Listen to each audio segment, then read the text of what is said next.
Test 1, 2.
Okay, that was a short 2 minutes.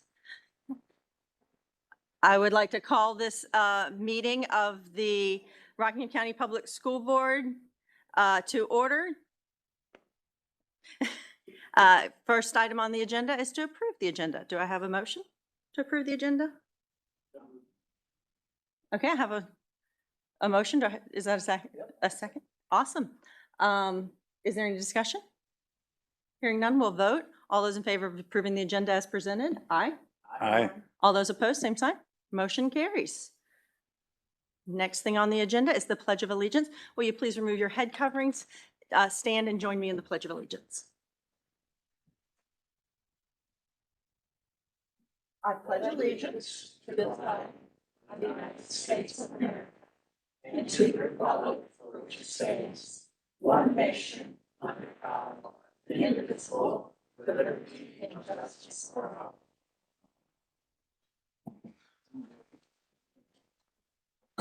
Thank you. We'll now have a moment of silence.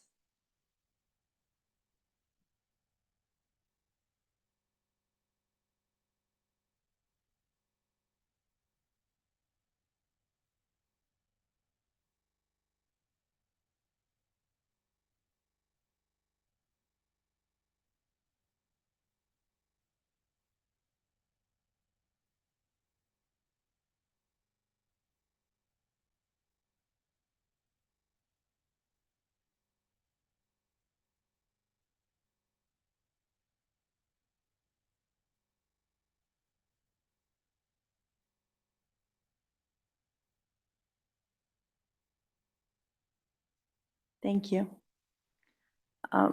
Before we move into public comments from the public, I just want to make sure, do we have any housekeeping things we need to go over? Is our fire chief okay? And okay. We have, and there are chairs up here if you'd like to sit. But we do have a packed house, and keeping in mind that we have a packed house, let's all be respectful towards each other. And I'd like to remind everyone that there's a 3-minute limit on the public comments tonight, and there will be a timer, and I'll tap at 30 seconds if that'll help you.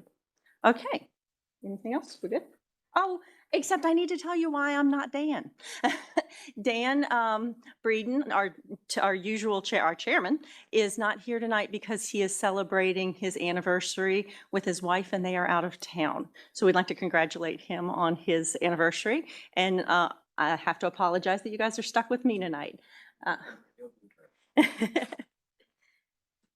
Okay, so our first speaker is Dr. Emily Yen. Hello, my name is Dr. Emily Yen. I am from the University of Virginia in Charlottesville, Virginia. I'm here tonight to speak against Board Members Cross's proposal that would require all Rockingham County public school employees to report students' name changes to parents and/or guardians and receive their consent to use students' preferred names.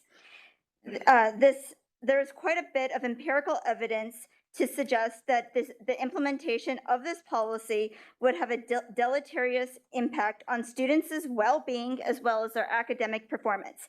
In a 2018 national study conducted by the University of Connecticut, researchers found 67% of LGBTQ students had family members make negative comments about LGBTQ people. So they also found that 70% of LGBTQ students reported feeling hopeless or worthless in the past week. 74% reported not always feeling safe at school. Implementing this policy would put vulnerable students at risk. In a 2022 study that looked at 34,000 youth, they found that 40% of LGBTQ youth considered suicide in the past year. That is absolutely unacceptable, and we should not make policies that would further jeopardize the well-being in the lives of students. Students deserve better. Teachers deserve better. This policy, along with the school policing policy that Mr. Cross will be introducing tonight jeopardizes the well-being of students, as well as risking the working conditions and degrading the working conditions of teachers and other staff at the school. Attrition is a huge issue across the country, as well as in Rockingham County. We've had a number of teachers quit due to lack of respect on the job. These policies will further degrade morale and jeopardize the well-being of staff. Do you want your kids to have a substitute teacher next year? Do you want them to not have a full-time teacher? If the answer is no, then do not implement this policy. Vote against this policy. LGBTQ kids' lives matter, as well as the lives of all students and the well-being of all students and staff. And therefore, I urge you to vote against this policy. Do not force this. Thank you.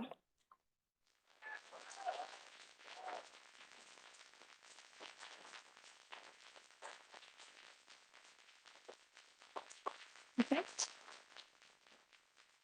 Thank you. Our next speaker will be Liz Whiston Dean.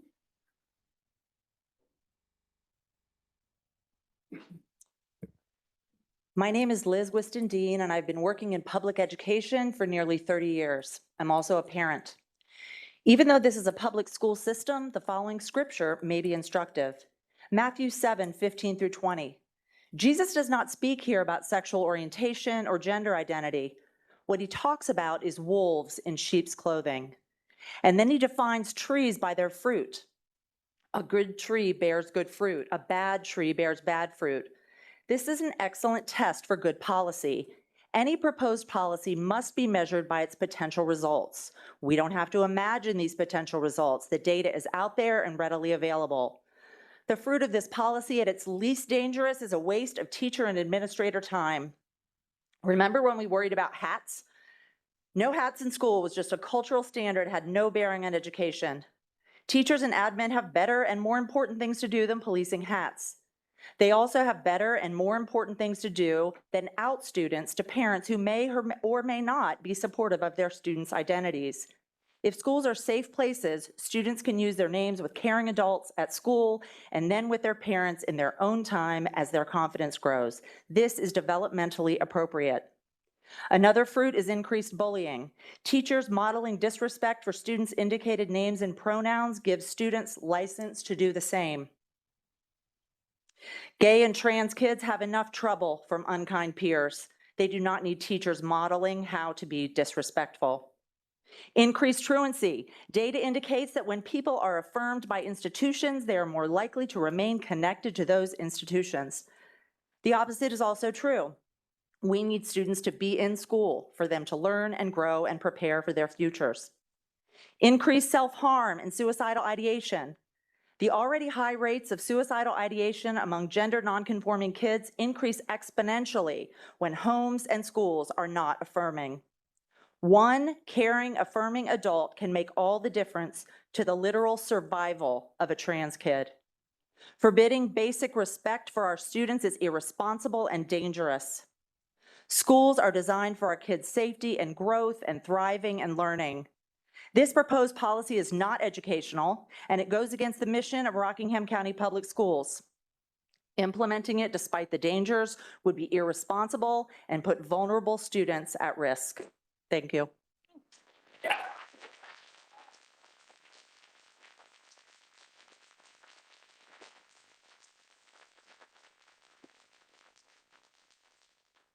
Our next speaker will be Ivor Aslan. It's not super clear.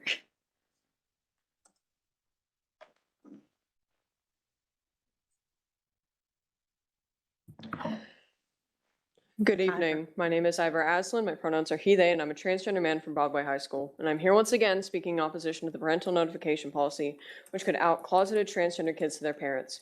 I'm sure that you all may or may not have heard about the rising number of violent acts targeting LGBTQ+ people. Just a day or two ago, 31 members of a known white supremacist group, the Patriot Front, were arrested near a Pride event taking place in Idaho. They were caught in a U-Haul with riot gear and weapons with plans to riot downtown where the Pride event was taking place. Just this past Saturday, a drag queen holding Drag Queen Story Hour, a program where drag queen reads stories to kids, was hate crimed in the middle of it by suspected Proud Boys members. These men yelled anti-LGBT slurs at her and even recorded what they were doing. These are part of the many reasons as to why we're fighting to keep LGBTQ+ people in our community safe. I myself am even starting to feel unsafe. We already feel extremely uncomfortable as it is, so why propose a policy that could worsen this feeling? Everyone here claiming to be concerned. Are you concerned about our safety or herd mentality? You know that this policy will be extremely harmful to the overall well-being of these kids. We didn't have to rally up 100 people just to prove a point. We know ourselves and we know our worth. We know how much our presence threatens you. Our words are worth more than 100 people, and I can see how desperate you are to get rid of us. We are not a part of some new woke generation. We are part of a community that has been here fighting for centuries. Closeted transgender kids may not come out to large groups of people for many reasons, sometimes due to the possible violence that they may face not only at home, but maybe even in your own schools. There is no denying that this happens, and there is no reason to say that it just doesn't happen when it is a very real part of the experience for some people. These kids know what is best for them, especially when it comes down to who they are. If you're willing to fire a teacher for keeping a trans kid safe by not telling their family, then I can assure you that you do not care for the well-being of these kids. I am not here out of fear. Rather, I am frustrated and I'm exhausted. Not only is this policy just wrong, but it violates Title IX. Title IX in the U.S. Department of Education states protections against discrimination based on one's sexual orientation or gender identity. Not only are you speaking against us and denying our experiences, but you are also actively trying to propose a discriminatory policy that will put transgender kids in harm's way. It is obvious that you aren't listening to us, nor is there any consideration for open-mindedness or education. To each your own, but you cannot let it put kids in danger like this. This is not a left versus right battle. That is far from what it is. This is us trying to keep kids safe. Protecting a trans kid by not telling the parents is not hiding anything. It's protecting someone and saving a life. Thank you.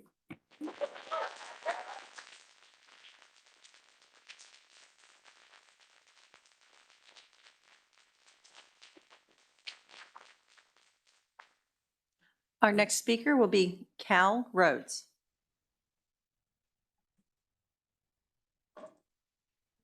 C-A-L, Cal. Like Ripken, right?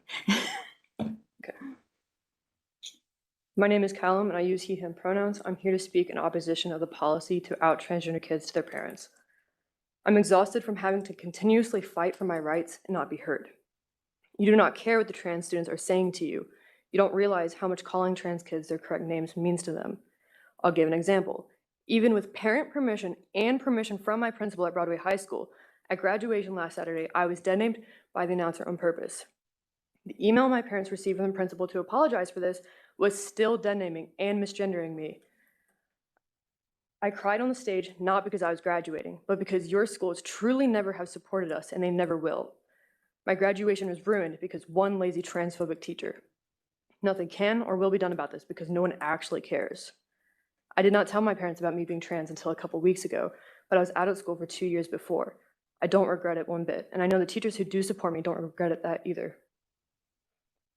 You need to be listening to the trans youth. We should not have to be the subject of your political games. Actually take into account what we are saying and feeling. The trans community is being targeted by this policy, and none of us want this. It's not about parental rights. Be honest. Isn't it just about limiting the rights of transgender kids so they actually force themselves out of who they are? I don't feel safe here, and I don't feel safe in your school as a transgender student. Keep talking about how you want all students to feel safe, but realize that we will never feel safe if this policy passes. I am so happy to be out of your schools. I no longer have to deal with trans teachers purposefully misgendering me or the students yelling slurs at me in the halls. It feels great to be out, but then I realize I just have to deal with transphobic adults trying to pass policies such as this to endanger the trans community. My identity is not a weapon or something to be sexualizing on Facebook. I'm a person just like everyone else, so treat me and my community as such. We are not going anywhere, and trust me, I will keep fighting for those who cannot fight. I felt hopeless when I didn't have anyone advocating for me when I was younger. So I will never stop fighting for my community. Also, happy Pride Month.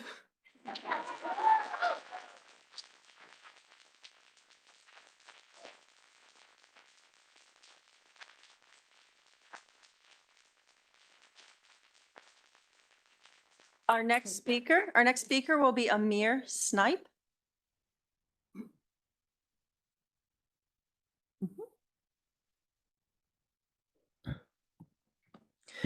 Hi, greetings. I'm Amara. I use she, her pronouns, and I'm also here to oppose this policy. I know from experience that parents finding out that their child goes by a different name in an alternate way than the child themselves telling the parent just makes everything so much worse. Trans students deserve the privacy and the protection of their chosen names to remain confidential from their families. As a transgender woman, I have experienced the uncomfortness and risk of being in an unsupported home. It is the school board's job to protect their students, and that should apply to every student. Having a negative opinion on trans rights is one thing, but trying to take away their safety is a completely separate category.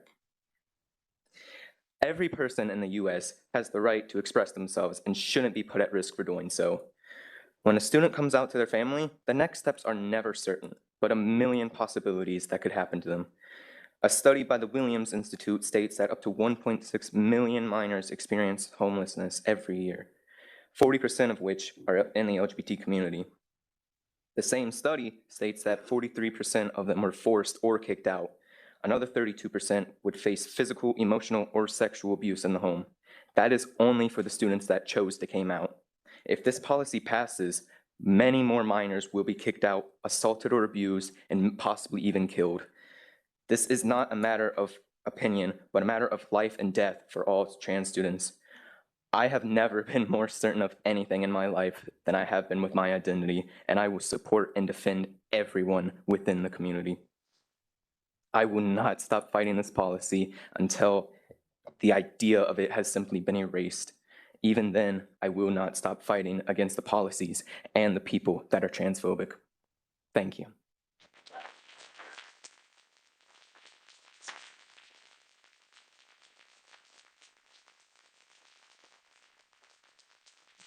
Our next speaker is Ashley Saunders.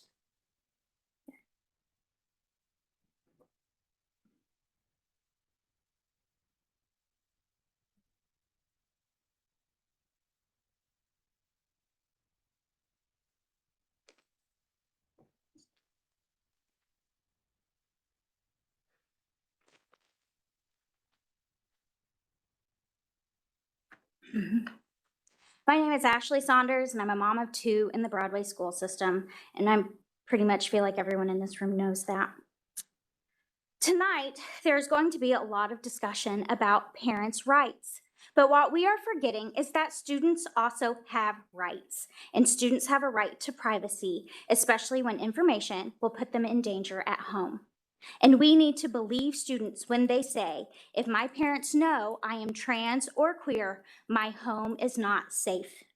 A student in Rockingham County Public Schools spent their senior year living with my best friend because home was not safe for them because they are queer. There are parents who are actively telling their children, if you are trans, you may pack your bags and leave. I am told these stories in confidence, and I know teachers and counselors are too.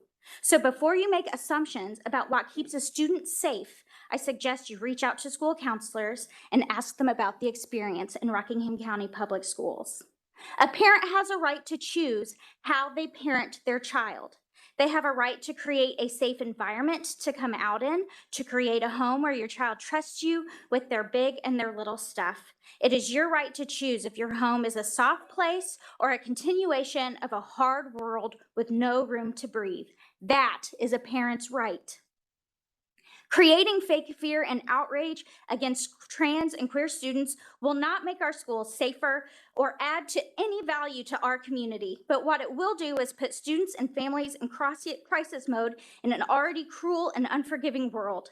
If a student harms themselves or takes their own life, like students in Texas have been doing because of archaic witch hunts for trans youth there, the heartache, fear, pain will ripple through every student and member of this community. And the blood is on the adults' hands. We have to protect kids, listen to them, trust them when they say coming out to my family is not safe. And a school's #1 job is to keep students safe. May no parent in this room fear waking their child up because they are self-harming. It is devastating, and the nightmares do not go away. To the trans and queer students of the Valley, I celebrate you and I love you. And this fight is not over, and I will continue until I can no longer. Thank you.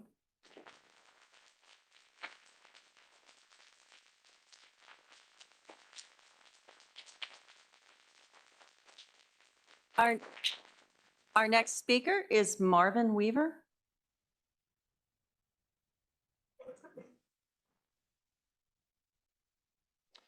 Hello, my name is Marvin Weaver. I live in Rockingham County, and I have grandchildren in the Rockingham County schools. I count it a privilege to address you as school board members tonight.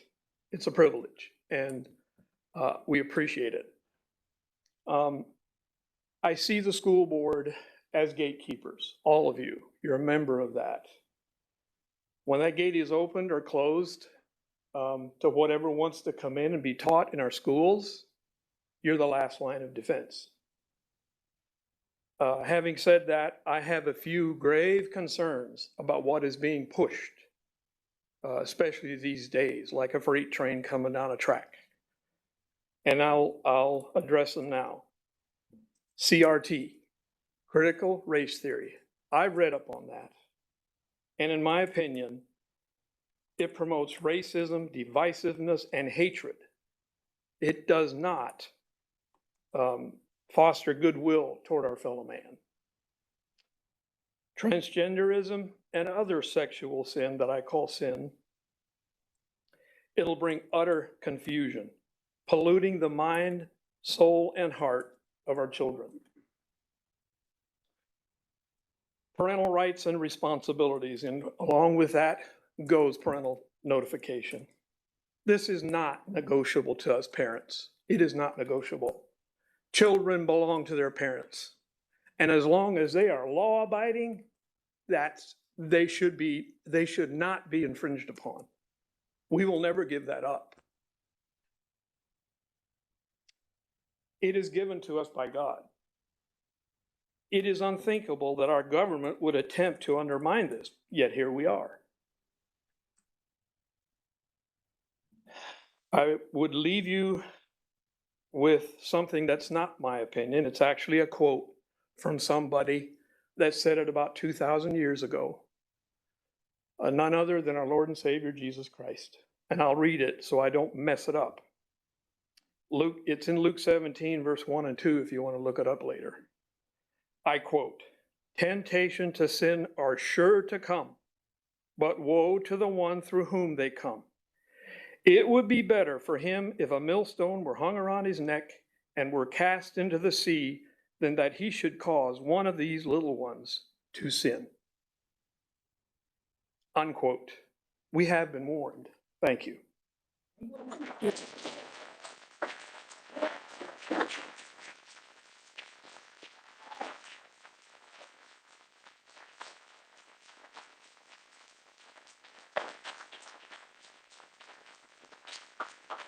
Our next speaker is Holly Cave.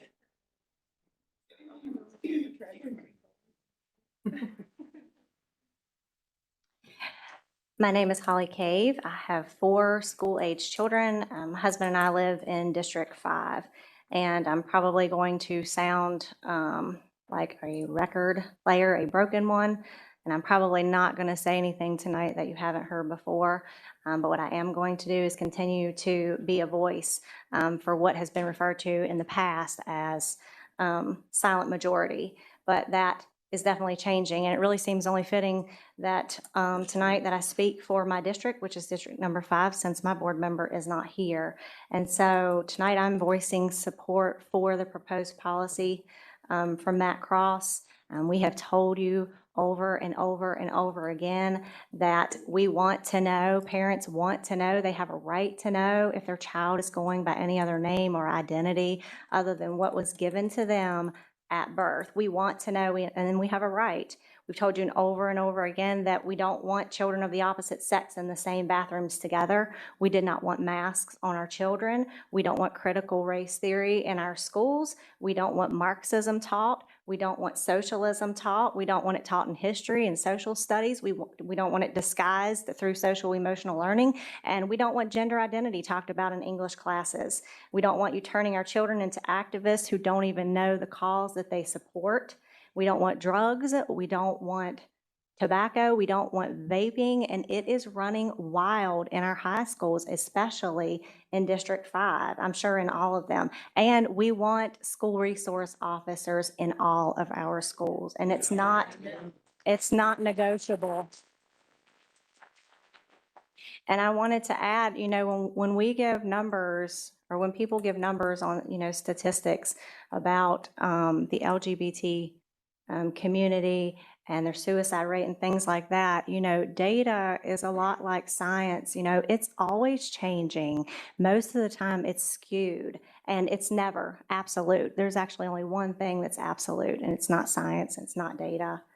And, it almost feels like you feel like that we are stuck with you.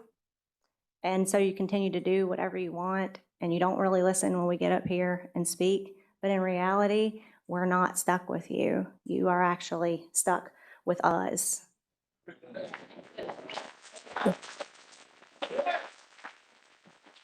We've seen too much to leave now. And I want to leave you with a song that was written by Stephen Curtis Chapman in 1994, but it's still so valid and relevant today. And it said, "Burn the ships, we're here to stay. There's no way we could go back now that we've come this far by faith. Burn the ships, we've passed the point of no return. Our life is here, so let the ships burn and burn. We're not going away." Thank you.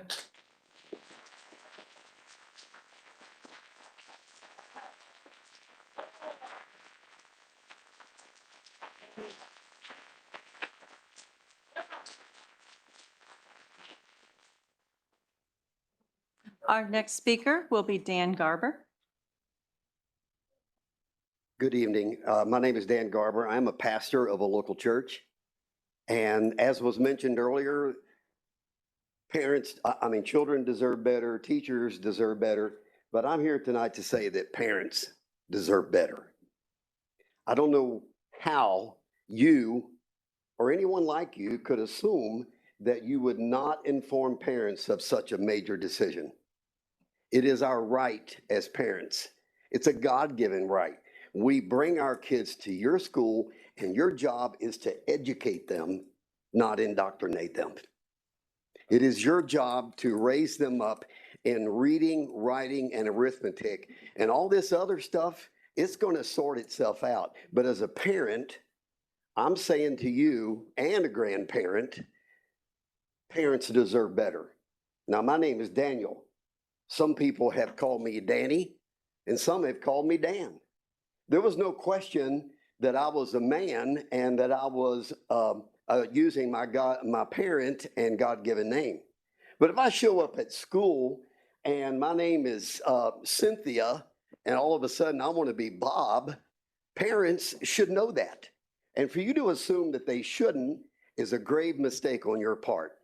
Do your job, educate these children, and leave the parenting to parents. No one is perfect. We all know that very well. But what we do know is we're the ones that feed them. We're the ones that had changed their diapers. We're the ones that have raised them, and we deserve to know. So parents deserve better. Thank you.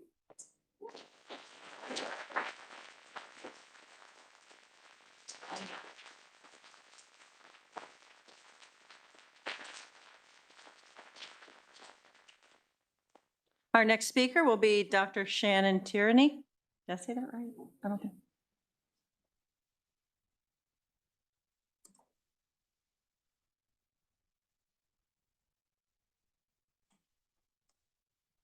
Sorry for bringing the bag. I have to leave right after. So first off, as a parent in District 5, with a 10-year-old who just finished 4th grade. I want to commend you on the school system. We're talking about a lot of negative things tonight, but in reality, we have really excellent schools with really dedicated teachers. We want to keep it that way.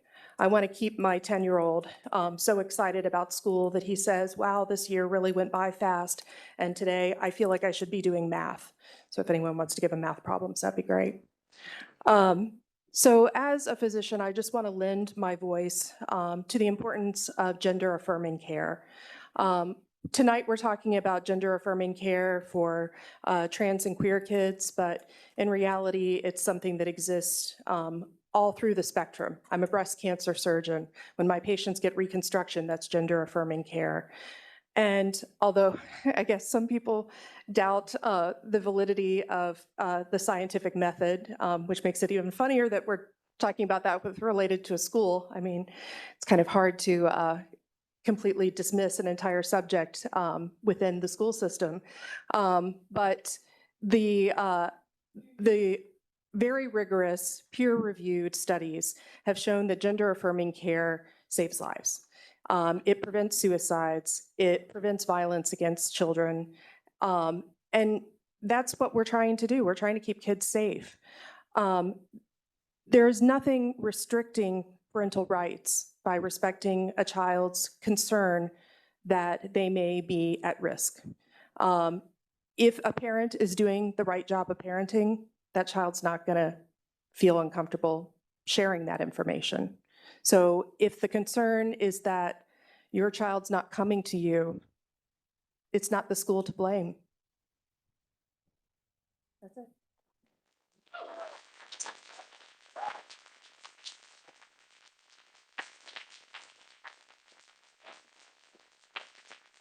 How do you know your son is a son?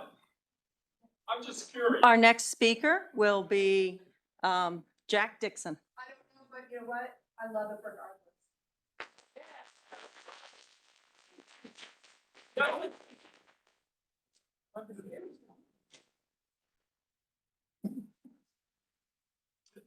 Good evening, school board members and Dr. Scheichel.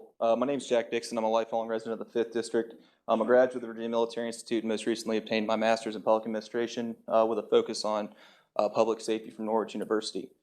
I was a professional fireman for 5 years before becoming a business owner and stay-at-home dad. I would like to speak to the board tonight about the threat of emotional, non-data-driven decisions and the long-term ramifications of such. School violence is a terrible tragedy that affects not only communities they occur in, but ripple nationwide. These events make us question our level of preparedness locally and fan the flames of political discourse on the national level. In the aftermath of these events, the call for more security, officers, mental health resources, gun control, the fight against gun control, and many other topics are brought to the forefront. This board has no impact on national policy and instead should be focused on the implementation of best policies and procedures that keep our children safe. For a board to do this effectively, empirical data is often the bedrock which guides the implementation of policy. I am not against the concept of school resource officers, but the addition of officers without a county-wide review of policies, procedures, and standard operating guidelines is an emotional response not guided by data. Studies and data show us that over the past 20 years, there are only 2 recorded instances of an SRO engaging in killing an active shooter within a school. Furthermore, that of the 225 school shootings since 1999, 40 of those had an SRO present.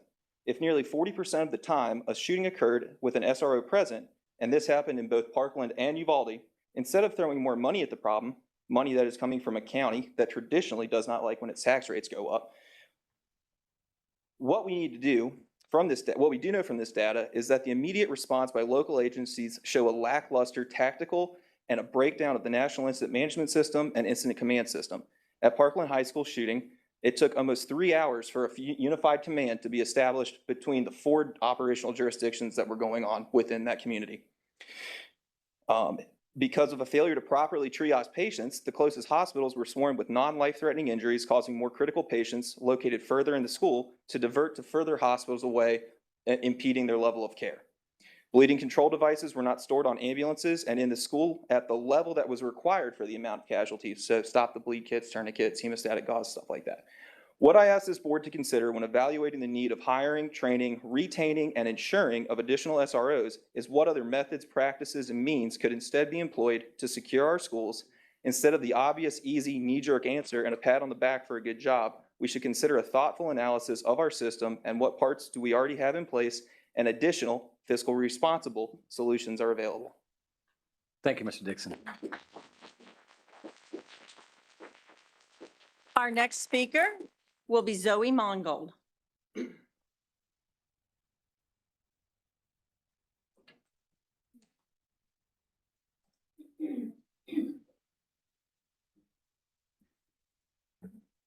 Hello, my name is Zoe Mongold. I graduated from Broadway High School 2 years ago.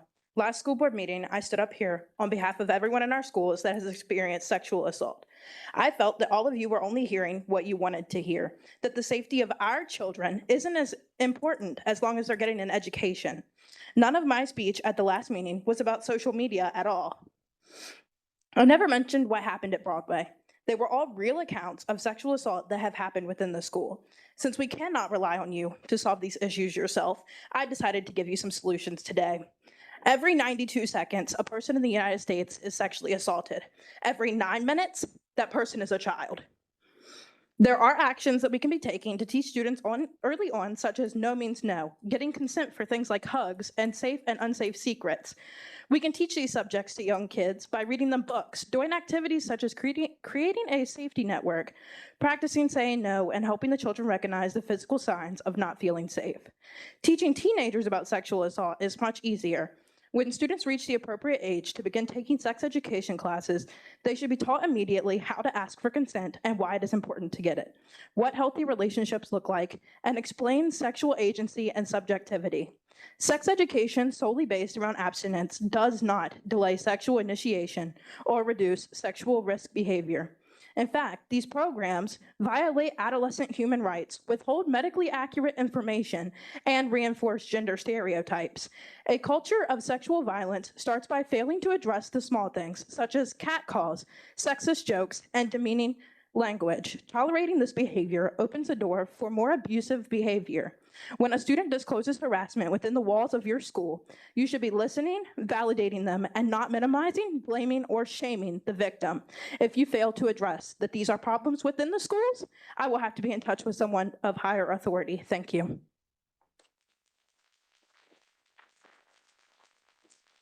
Our next speaker will be Cammie Galloway.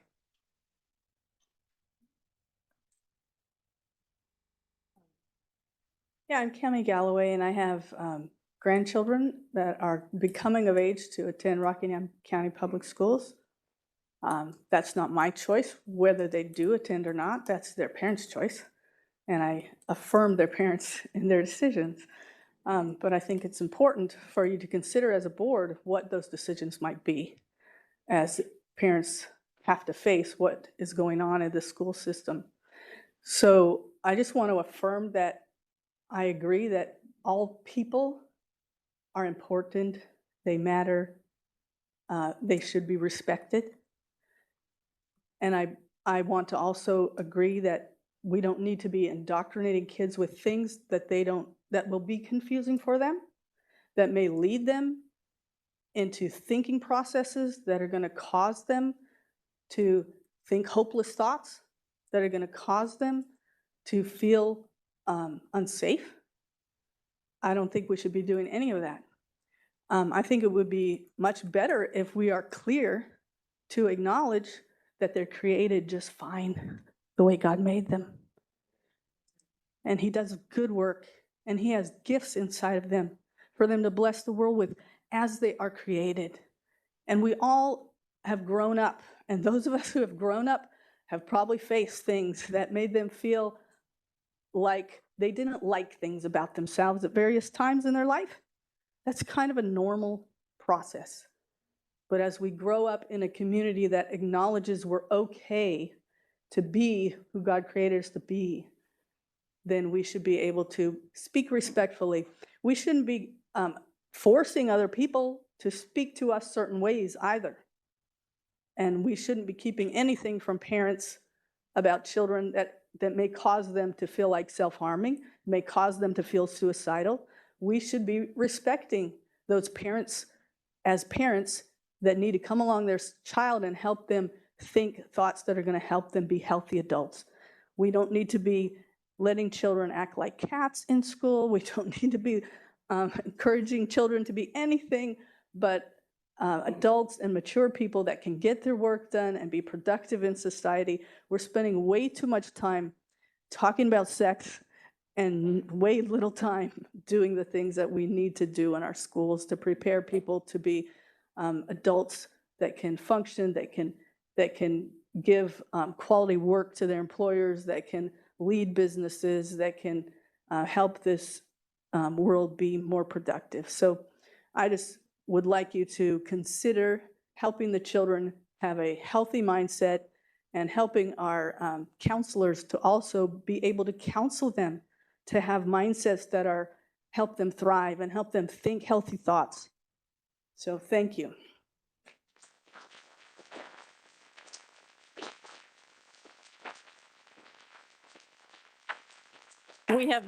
We have moved on to the second page. We have 4 more speakers, and Marlon Carr will be our next speaker.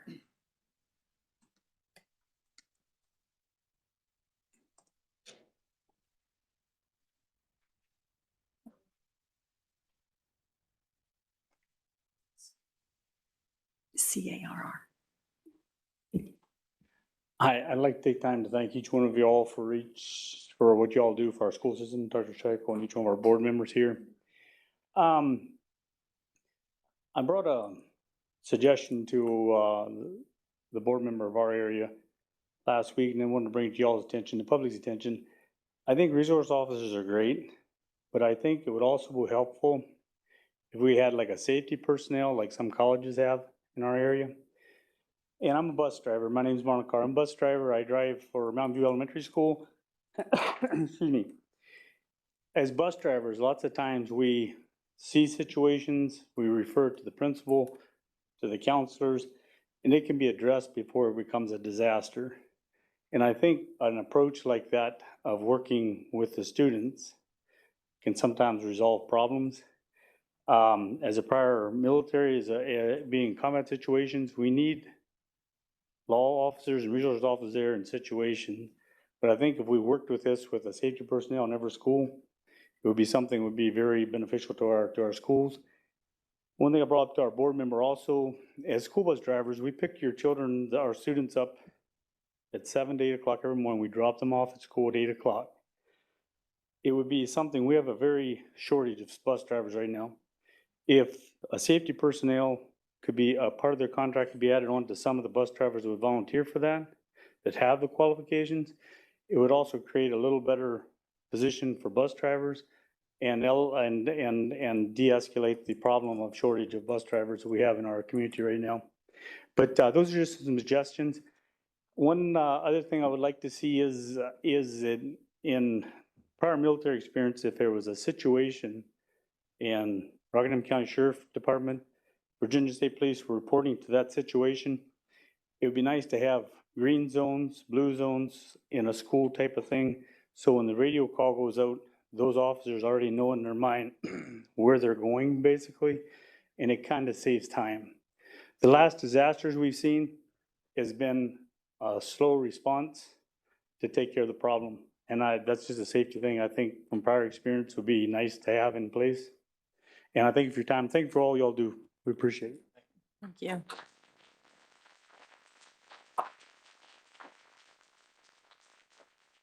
Our next speaker is it Shannon Tierney, which I think she just spoke.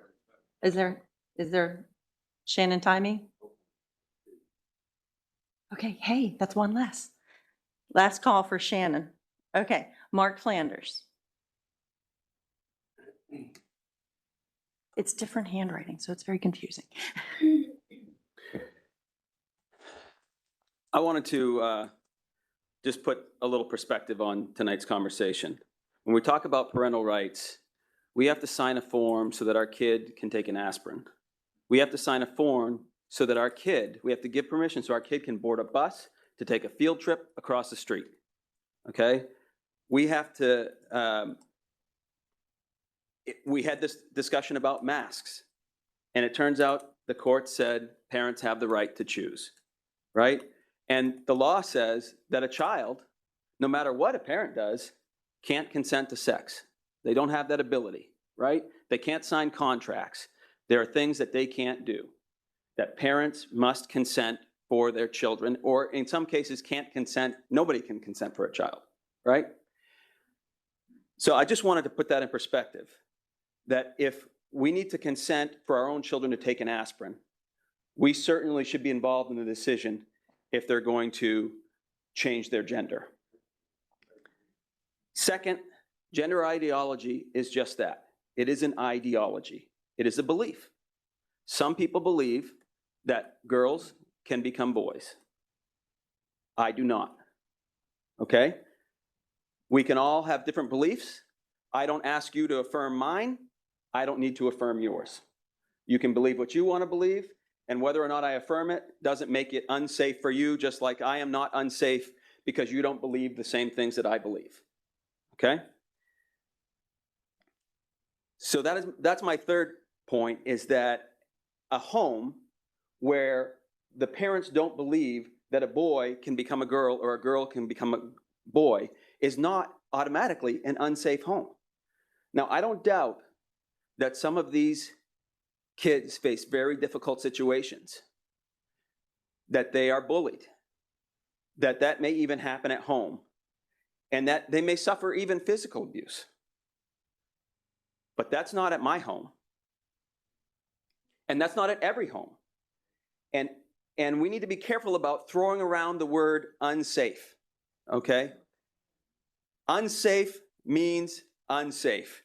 It doesn't mean my parents don't affirm what some teacher or someone on the internet told me I should be able to believe about gender ideology. That is not unsafe. It's just a difference in belief.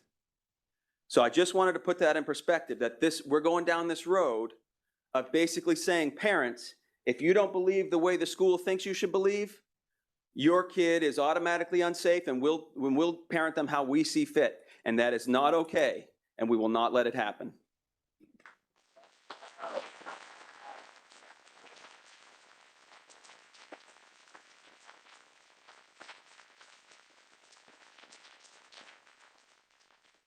Our final speaker from the public will be Bill Long.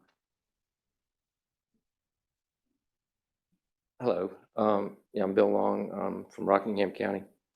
And I want to bring up a couple points real briefly. Some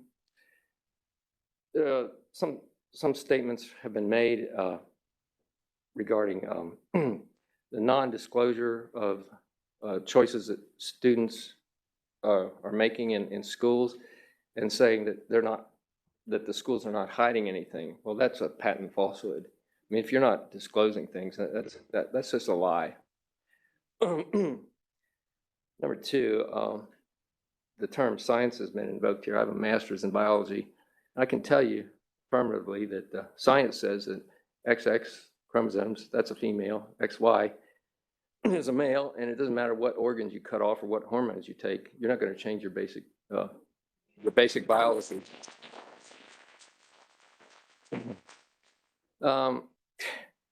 Anyway, another point I'd like to make is, y'all are aware that people are listening online to these proceedings and stuff. I mean, I just am kind of surprised sometimes that Mr. Matt Cross, some of his comments and stuff are ignored and just, you know, not respected. And I just think that that's wrong. Just because he's in the minority doesn't mean his opinion is not worthy.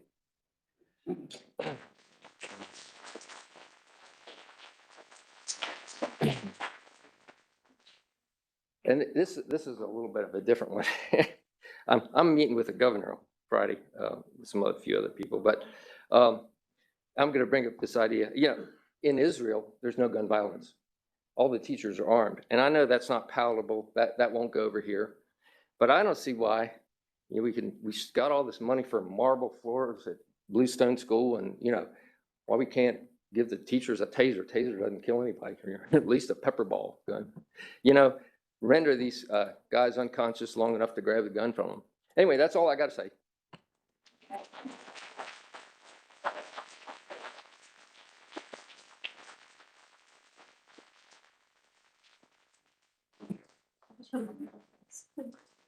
Okay, thank you to all of our speakers tonight. Just for a point of reference, you might notice if you look at your agenda that the policy is not on the agenda tonight. That is because we are still waiting for legal to review it and come back and give us their recommendations. So you will not see that on the agenda tonight. So, and it's super hot in here. So if anybody would like to go ahead and leave now, let's go ahead and give you 2 minutes to clear out if you'd like.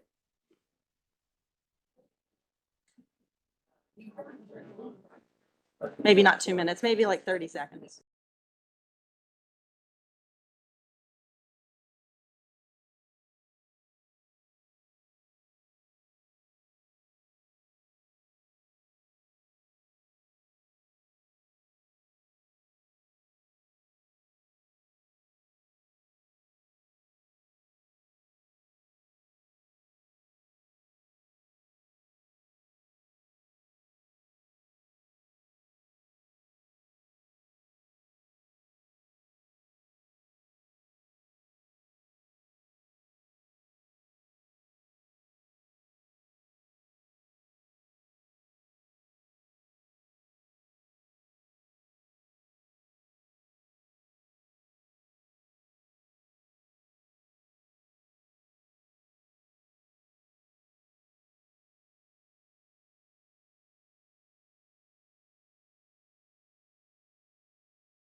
Some seats in front. For those of you near the door, if you'd like to come find a seat, or if you just want to move up.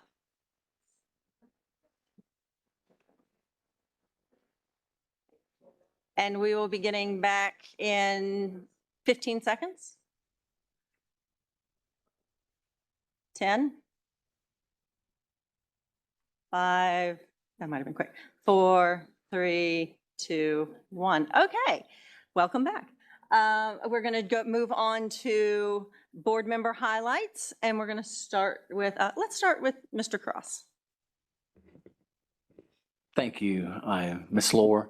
I just want to highlight the public tonight because the DNR probably won't get this right in tomorrow morning's DNR. But there was a high majority, over 150, probably 200 people here tonight in support of my policy, and a handful that was not. And that's a reflection on the community of Rockingham County, and that's who I represent here on this board. And that's what I'm hearing from parents and grandparents that came here. Many of you are still seated here tonight. You are not an inconvenience to me. To listen to your opinions, to hear from you, you're not an inconvenience to me. These meetings can go till midnight. I don't care because I'm here for you. I'm here to listen to what you have to say, and I'm listening to that. And so I want to thank you, the silent majority who came out tonight to voice your opinions. I mean, some of you guys that said what you said are unbelievable, because what I'm hearing from other people of position is that this is a national narrative, and it's not a narrative that is here in Rockingham County, that you really don't care about these issues. And these aren't issues that really are very important, but they are very important. As a board members, you can see tonight, our community cares a lot about this topic. And I hope you listen to them. And I hope that we can at least acknowledge that parents have a God-given right to know every decision that their child faces at school. If Billy wants to become Sally, I do not care about that. That's great. If Billy wants to become Sally and mom and dad are okay that Billy becomes Sally, that's fine. But parents should know that Billy is now going to be called Sally when they come to public schools.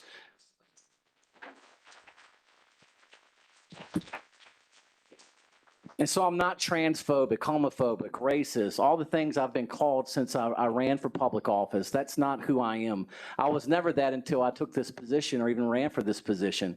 But because I stand for morals and stand for what's right according to a biblical principle that we've lived by in this nation since this nation began. I'm a horrible person. I'm a mean, bigot person. And that's just not who I am. I believe that parents have a fundamental God-given right to know everything that happens to their child when they come to school.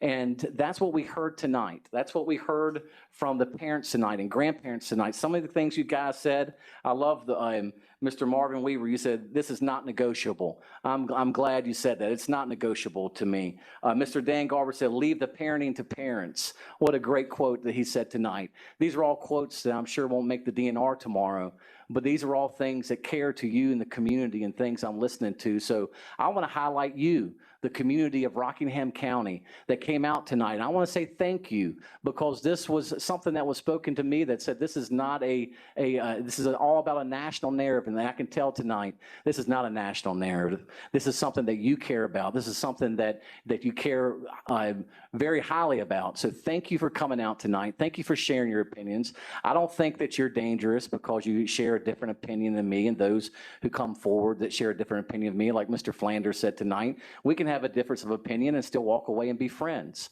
And one of the things I can say I wanted to highlight tonight is just exactly that. And that's Mr. Jimmy Miller, counselor at East Rockingham High School. I was a school resource officer out there for a couple of years, and me and Mr. Miller couldn't agree much on anything out there.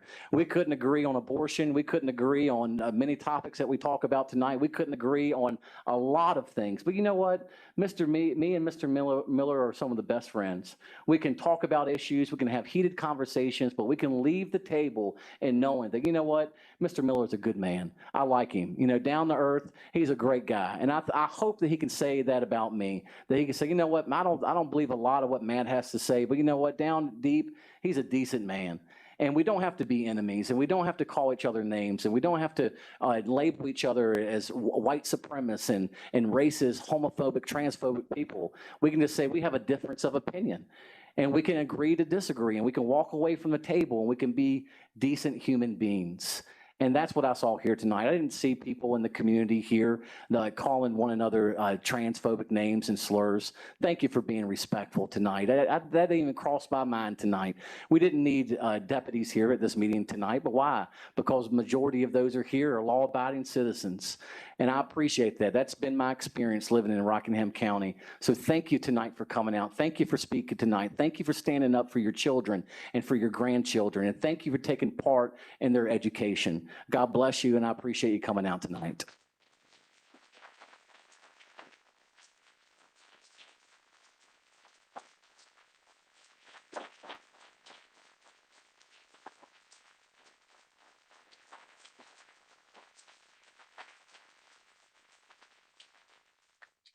Thank you. Thank you, Mr. Cross. Mr. Falk?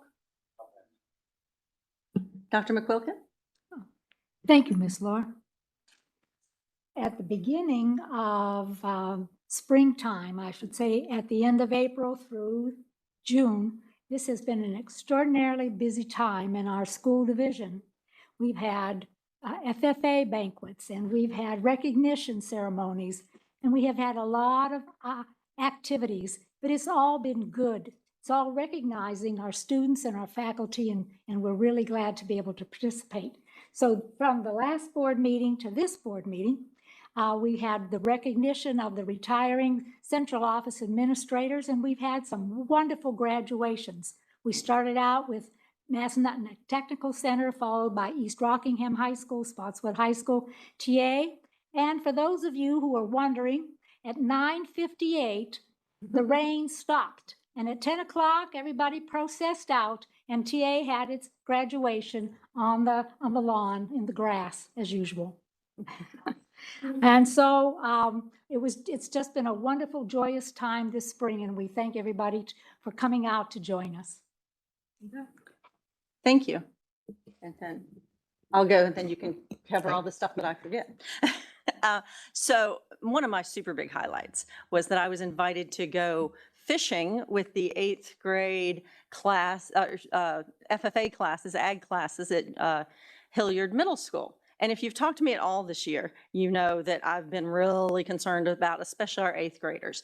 COVID really made me concerned that they missed a lot of formative education and the in-person stuff. So I've been kind of keeping my eye and talking and trying to figure out what we as a board could do to support our 8th graders. And I am so happy to tell you all tonight that the 8th graders were amazing on the fishing trip. Their behavior was great. The way they interacted with each other was great. And then the fact even that we could take some kids that had never been fishing, never been in a kayak, and you know, only 1 or 2 accidentally fell in. But we got them all out. It was all good. We had life vests, but it was an amazing experience. And I'm so proud of the way our 8th graders have bounced back. And I'm really looking forward to continuing to watch them grow in the future. And then we also got to see the culmination of growth with the MTC graduation, and I was able to speak on the radio to talk about the benefits of MTC. And there was one thing I did not get to mention, so I'm going to mention it to you guys tonight. And that is MTC has something for everyone. If you are a college track student, there's, let's say you're college track, you want to become a nurse. There's nursing programs. You're college track and you want to become a vet. There's vet programs. If you're an adult and need some education, or you need your GED, MTC has that. And one program that we haven't talked about as much recently is the, help me get it right, the building maintenance program. And that is for our special ed students. And there was one very special young man who graduated from that I was just super proud to see. That student, I still wonder what his path is going to be, and I'm anxious to watch his growth. But without the builders program or building maintenance program, I don't think that he would be as successful if he didn't have it. So I'm super proud that we offer programs that make all of our students successful. And that's just, it was great to watch MTC celebrate their students. So those are my 2 big highlights. Now, Dr. Scheichel. Yeah, of course, at this time of the year, graduations are always a highlight. I had a chance to attend all of them from MTC, East Rock, and then Spotswood, TA, and Broadway. And they're really the students. You can see the excitement on the faces of the students who are the first in their family to walk across that stage. It's unbelievable to see when students feel that sense of accomplishment because no one in their family had previously made it across that stage. And that's always one of the highlights for me because you can really tell the students that this is the accomplishment that's unique to them. And, you know, beyond that, at TA, as Dr. McClookin said, you know, the rain stopped just in time. And I'm not sure that the principals at TA will want me to say this, but one of the highlights for me at TA graduation are always the beach balls. So the students bring out the beach balls, and it actually shows a lot about our students and how they want to celebrate in their special way without actually being disrespectful. So over the years, we've heard a lot of comments, you know, why do they allow the beach balls at TA? And for the vast majority of students, the way it plays out is they sneak in the beach ball, they blow them up, and then in between speakers, you know, the beach balls start going. But as soon as a speaker starts, or as soon as some, part of the process begins, those beach balls are gone. So they're not using them to interrupt what happens during the ceremony. It does happen on occasion, but the vast majority of kids, those beach balls, it was really 3-4 years ago when there were probably 20, and they were going back and forth, and you could just see it. As soon as that speaker went up to the microphone, boom, the kids all took the beach balls back down and celebrated the way they should. And I always find that amazing in our students, that they're perfectly willing to push the envelope a little bit, but they also know respect and they know their community, because there are many in the community, you know, who then want to celebrate appropriately. And we see it in other areas too. You know, recently we had some cases where students wanted to make their voice known on a number of issues. So for example, one of the public speakers earlier, you know, talking about concerns about sexual assault in general and where it can happen in schools. And again, our students, when they want to make their voice known, they also know how to go about it. So what they would do is they would meet with the principal and say, hey, we want to do this. we want to make our voice known. How can we do it without being disruptive to the school day? And so it's either during a lunch period or it's during a period of advisory where students can get additional help. But those students that wanted to walk out and use their First Amendment rights on a number of topics, they did so. And they did so without disrupting the school day. And so that always makes me incredibly proud of the students, that they know their rights, but they also know their community and that they can handle graduation and many of the other topics that way, to make it known how they feel about something, but to do it in a respectful way. And I think, again, that's how we want to operate, and that's how we want to operate as a community, that, like Mr. Cross said earlier, when there is disagreement, and that's just the nature of it, that it is respectful. And so our students really show the way in so many ways on that as well. Thank you.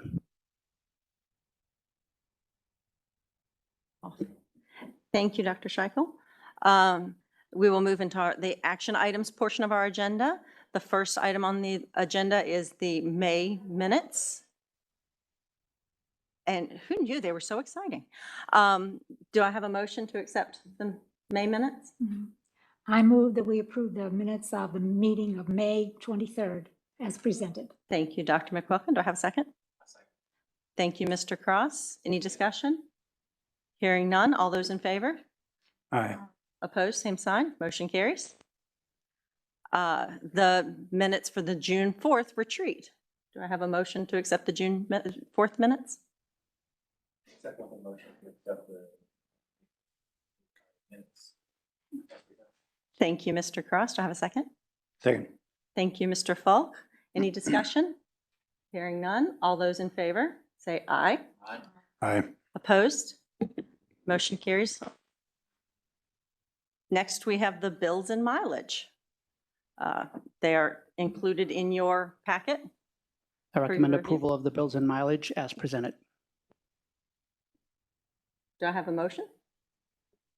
I move that we approve bills and mileage as presented. Thank you, Dr. McQuilkin. Do I have a second? I have a second for Mr. Cross. Second, but oh, that's not working. There it is.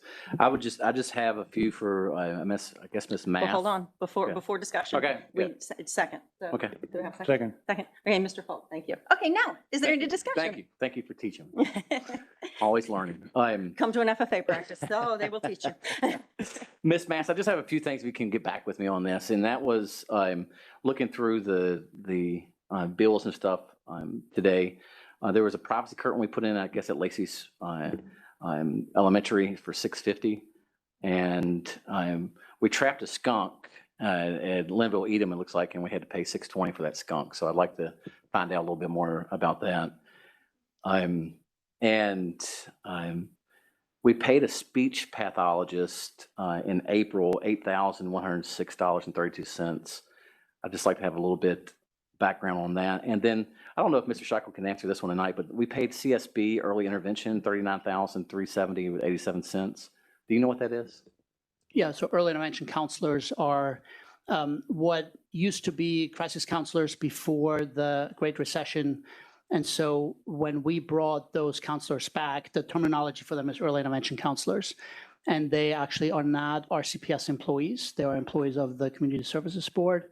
One of the main reasons is that it creates that community of care. If an early intervention counselor feels the need that there needs to be assistance for the family through what CSB is connected to, then that can be handled that way. And so we reimburse the CSB for the services of the early intervention counselors. So they're not our employees. They are employed by CSB, and we reimburse for that. So they're as needed, or are they? They are in our supplementary schools, and monthly? so, yeah, I mean, they are paid based on the number of months that they work for us.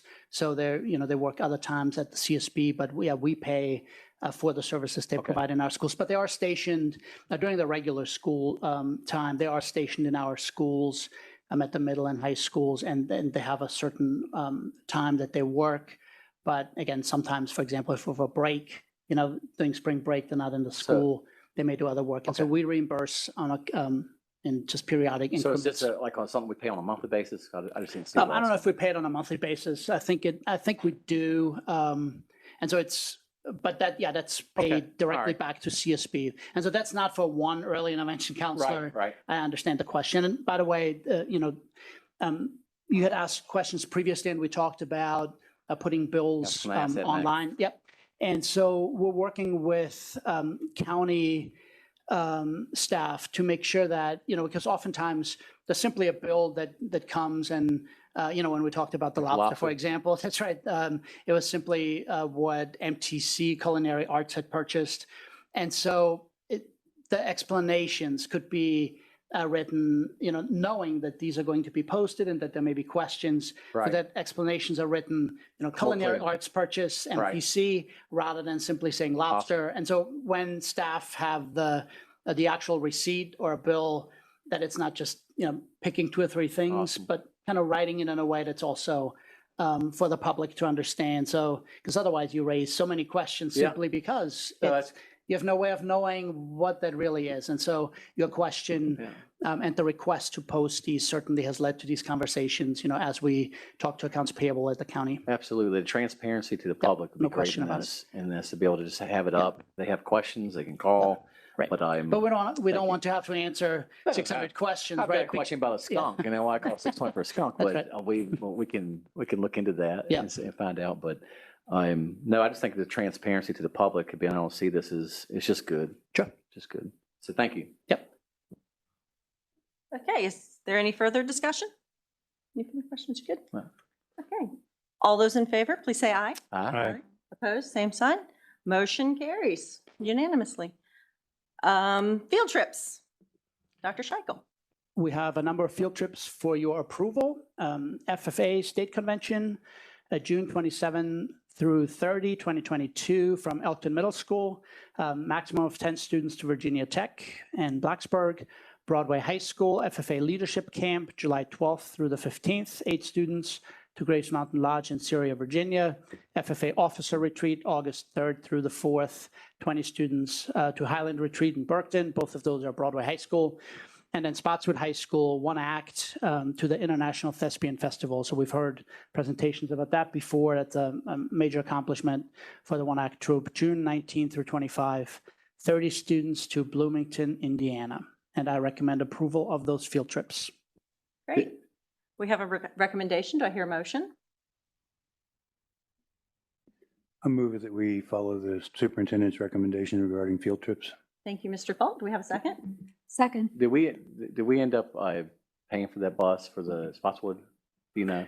So Or the helping way them out? we handle it, just like every other field trip where students qualify for a national competition. So we have that, with Skills USA, for example. They went to California a couple of years ago, National FFA convention for the students that qualify. And so we put a $100 travel stipend in place for the students that qualify. And so, yes, that check went to It's not going to go that far Spotswood High with fuel School. right now, is it? What was that? With the price of diesel, it's not going to go Yeah. too far, is it? Yeah. But and- thank you for doing that. Thank you. Yeah, we did. We added that, I believe, a year or two ago as these requests kept coming in. And, for national competitions, again, most organizations, FFA does fundraising year round. Obviously for Skills USA, there's a lot of money coming to MTC as well. Right. But as a division, we wanted to at least help the students That's awesome. a little bit with a travel stipend. And again, I think in the that's future, we great. can talk about that. But it was an easy way to say those students that qualify for a national competition should have at least a little bit of financial support for, whether that's for a plane ticket. Obviously it doesn't cover all of it, Right. or not even a major portion of it if you're flying out to California. So, all right, thank you. Thank you. Is there any further discussion? Hearing none, we'll vote. All those in favor, please say aye. Aye. Opposed, same sign. Motion carries unanimously. Next on the agenda is the budget amendment. Cheryl Mast. Members of the board and Dr. Scheichel, for your approval this evening is a budget amendment. This budget amendment is for our capital fund. When we built the budget last March, we were not anticipating any capital funds to any expenses to come out of there, so there was nothing budgeted in the capital project. However, we have started to receive some bills from the architect related to Broadway High School and that addition. So in order to be able to pay those bills, we needed to have the funds appropriated. We have the funds, it's just that they've never been appropriated. And so this budget amendment will do that. Once your approval, this will be forwarded to the Board of Supervisors. They too will have to pass it to appropriate the funds. And again, to clarify, this isn't that we are asking the Board of Supervisors to provide additional funds. Absolutely There's already not. funds that are There are already designated, funds yeah. available for this. It's just in order to spend funds in the state of Virginia, you have to have them appropriated. And we did not have any funds appropriated because when the budget was set, we did not anticipate this bill coming in before June 30. Thank you. Dr. Scheichel, do you have a recommendation? I do recommend approval of the budget amendment to appropriate additional funds for architectural services in the amount of $150,000 for the fiscal year 22 budget as presented by Ms. Mast. Thank you. Do I have a motion? I move to follow the superintendent's recommendation to approve budget amendment that will appropriate additional funds for architectural services in the amount of $150,000 for fiscal year 22 budget. Thank you, Mr. Falk. Do I have a second? I don't have a second, but I. Okay, hold on. Good. Then Charlotte. Good. Thank you, Dr. McQuilkin. Okay, now is there any discussion? Thank you. The only thing I will say is nothing with you, Ms. Mass. It's just with the board. But I am not going to vote for this tonight, but simply because until we start talking about safety and security and a safety manager and appropriating funds for those things, I am not going to approve any other amendments financially until we talk about that on the table. And so far, we haven't talked about that. So my vote tonight is nothing about you, but it's just a conviction for me that we need to address our safety issue within the schools. And so until we do that, I don't plan on voting for fiscal budget for anything or anything amendment to our budget until we address the safety issues. So thank you. Any further? And call the question. Well, I have a question. When will we be able to see some of the results of the architects? Will we get that, Mr. Reed? Right now, they're in the, we just got done with the design and development meetings, we had meetings, multiple meetings. Not just the administration.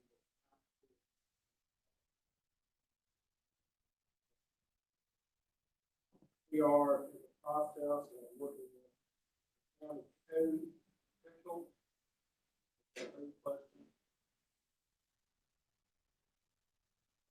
Dramatic design and design development. We're about to be at 60% probably by the end of July. That's what we should get. So 60%. Yeah, if you could let us know when those are available. If 60% is something that I, who like, build barns, can understand.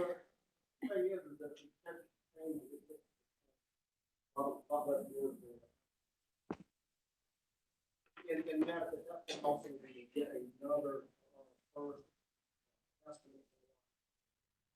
Ooh, okay. Yeah, if you could share with us when that's available, that would be terrific. Sure.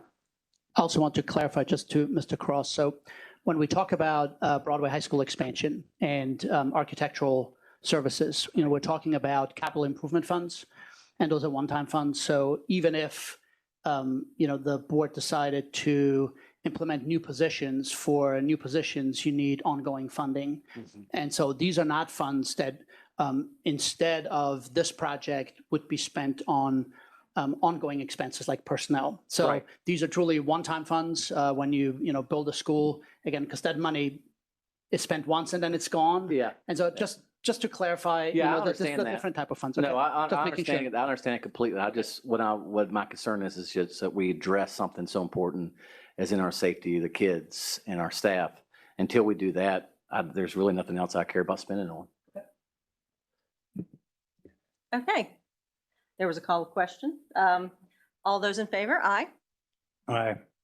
All opposed, same sign. Nay. Okay, the motion passes 3-1. Is that right? Thank you. 3-1? I don't do sports, I'm sorry. Next thing on the agenda, Kevin Perkins to talk about the Virginia Public School Authority Education Technology Notes. And I'm not even going to try to read the Roman numerals. Thanks, Vice Chair Lohr, members of the board, Dr. Scheichel. Before you is a resolution regarding annual reimbursement from the Virginia Public School Authority Educational Technology Series, Note Series 23. This resolution allows for the spending of $648,000 for Rockingham County Schools and $26,000 for MTC beginning July 1, 2022. These funds will be reimbursed in June 2023 following a bond sale. This initiative is designed to ensure necessary hardware and infrastructure is in place and maintained to support Virginia's online testing initiative. And I'm asking for your consideration and approval of this resolution. Thank you. Mr. Perkins? Dr. Scheichel? I recommend approval of the, to adopt the Virginia Public School Authority Educational Technology Note Series 23 resolution as presented by Mr. Perkins. Great, thank you. Do we have a motion to accept the proposal? I move that we accept the proposal as presented by Mr. Perkins. Thank you, Dr. McQuilkin. Do I have a second? Second. Thank you, Mr. Falk. Is there any discussion? This same thing for me. I mean, it's until we address public safety issue with SROs and the safety manager, I don't want to partake in that. Okay, is there any further discussion? Hearing none, we will vote. All those in favor say aye. Aye. Opposed, same sign. Nay? The motion carries 3-1. Thank you. Thank you, Mr. Perkins.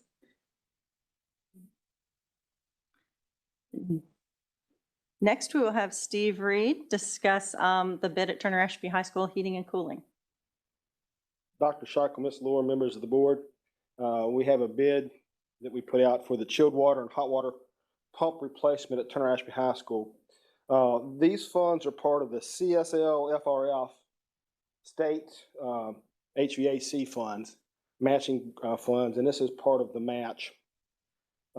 We sent the bid to 6 firms. We had 1 firm attend a mandatory pre-bid conference, and that firm did submit a sealed bid.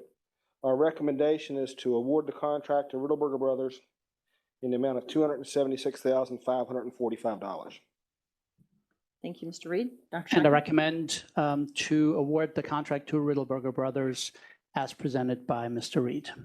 Thank you, Dr. Scheichel. Do I have a motion? I move that we approve the superintendent's recommendation.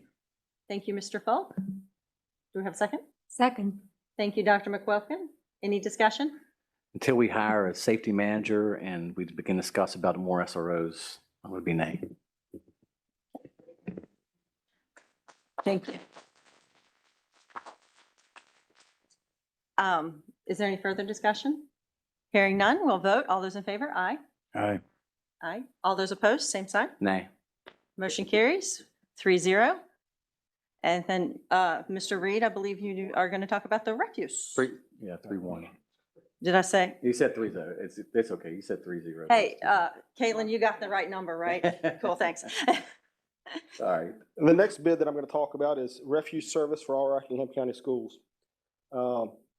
We bid this on a term that is for 1 year with our option to renew up to an additional 4, and it's time to rebid it this year.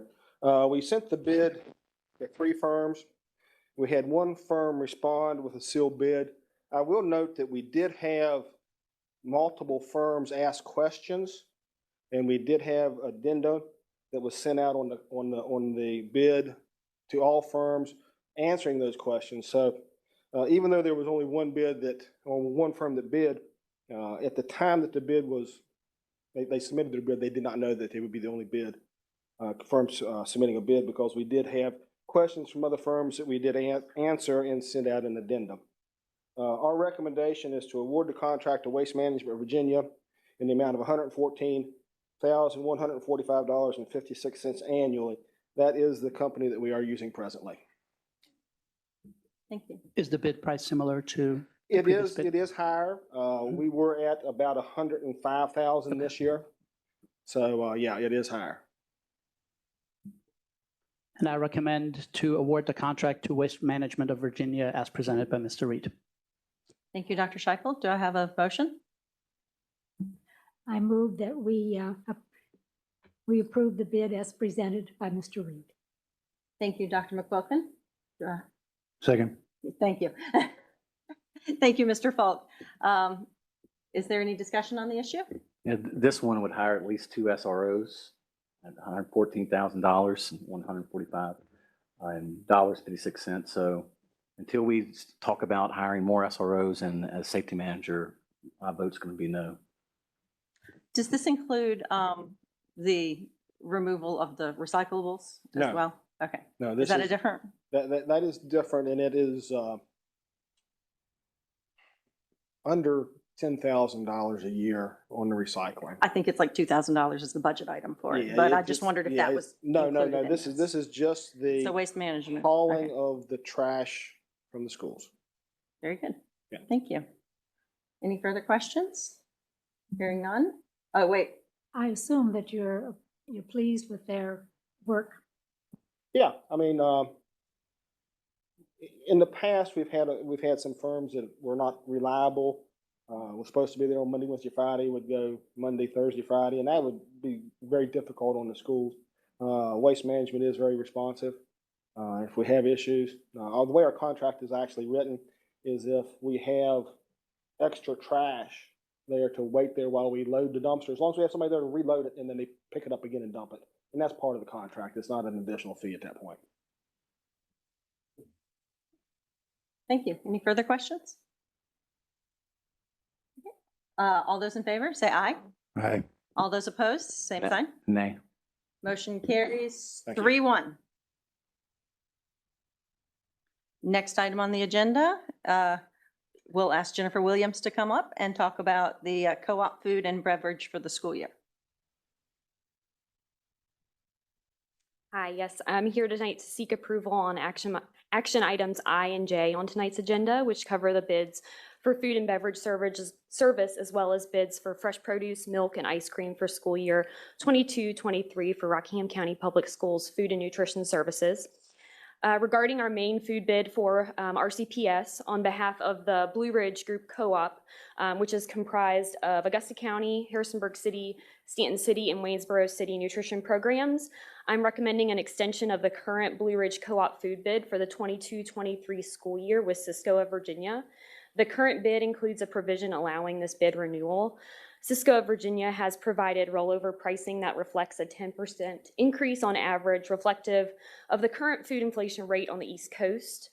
Considering the current economic climate, the food service supervisors and directors from the respective school divisions are in unanimous agreement that Cisco of Virginia be awarded this BRG co-op renewal bid for the projected annual estimated combined total of $7 million, with $1,700,000 being from Rockingham. Regarding the Blue Ridge Co-op bid for beverages for school year 22-23, a bid for the provision of juice and bottled waters was properly specified and advertised this year. A bid package was sent to 3 firms and 2 responded. After a proper opening of the sealed bids, the co-op unanimously recommends that Pepsi Cola of Central Virginia be awarded the bid in the projected amount of $146,750. And that concludes action item I. I don't know if I should move on to the next one or. I think we'll. Okay. I do recommend accepting the co-op food and beverage bids for the 22-23 school year as presented by Ms. Williams. Thank you. Do I have a motion? So moved. Thank you, Mr. Falk. Do I have a second? Second. Thank you, Dr. McQuilkin. Any discussion? I got a question. Does White Wave locally, do they also do school milk and things like that? So I believe they produce it and manufacture it, but then they sell it to Cisco, who then sells it to us. They don't sell direct. Okay, that was one of the questions I had. Thank you. Yeah, the same thing. Until we address on school safety, I won't be approving anything. Any further discussion? Hearing none, we'll vote. All those in favor say aye. Aye. Aye. Opposed, same sign. Nay. Motion carries 3-1. Okay, now we'll move on to produce, milk, and ice cream. So now, action item J, I'll review fresh produce, milk, and ice cream bids for school year 22-23, which are specific to Rockingham County Public Schools, not through our food buying co-op. So regarding our fresh produce bid, I am recommending to renew the current produce agreement with Standard Produce for the 22-23 school year, with anticipated purchases to be $210,370. Our current agreement with Standard Produce does allow for an extension of 1 more year. So food nutrition services, we've been pleased with the service and quality of Standard Produce over this past year, and I do not think we would find a better supplier meeting our current needs and pricing parameters at this time. Regarding our milk bid for next year, I am recommending to renew our current contract with Pet Dairy out of Mount Crawford for the 22-23 school year, with anticipated purchases to be $306,000. Our current agreement also allows us option to renew. Regarding our ice cream bid for next school year, I'm recommending to also renew our current contract with Garber's Ice Cream Company, with projected purchases to be $20,000. And that concludes action item J. Thank you for your time. Thank you. Thank you, Ms. Williams. I will recommend to accept the produce, milk, and ice cream bids for the 22-23 school year as presented by Ms. Williams. And thank you for all your work on that. Yes, thank you for all your work. Do I have a motion? So moved. Thank you, Mr. Fall. A second? Second. Thank you, Dr. McWelpin. Is there any discussion? Again, thank you for coming out and thank you for putting this together. I really appreciate it. And thank you for making sure the kids have ice cream because it's really important. I remember being an SRO at Mountain. I'm not Mountain Valley, but I'm off Erickson 33. It's Mountain View. Sorry. So Mountain View. They didn't have ice cream out there at the time. So one day it caused a big stink out there, but thank you for making sure the kids have ice cream. It's really important to me. I won't be approving anything until we address school safety and hire at least 2 more SROs and talk about a school safety manager. So I won't be voting on this. Well, we'll be voting if I vote no. Okay. Any further discussion? Hearing none. All those in favor? Aye. Aye. Aye. All those opposed? Nay. Motion carries 3-1. Thank you. Okay, that concludes our fun and exciting action items for the night. We will now move on to our information items, and we have a presentation by Larry Shiflett for structured literacy. Good evening, Chair Lohr, members of the board, and Dr. Scheichel, and guests. We'd like to spend some time this evening sharing with you the details of our structured literacy program in Rockingham County Public Schools. In my 25 years in Rockingham County, this may be one of the largest instructional initiatives that we've undertaken. And so we wanted to highlight some of the components of this. So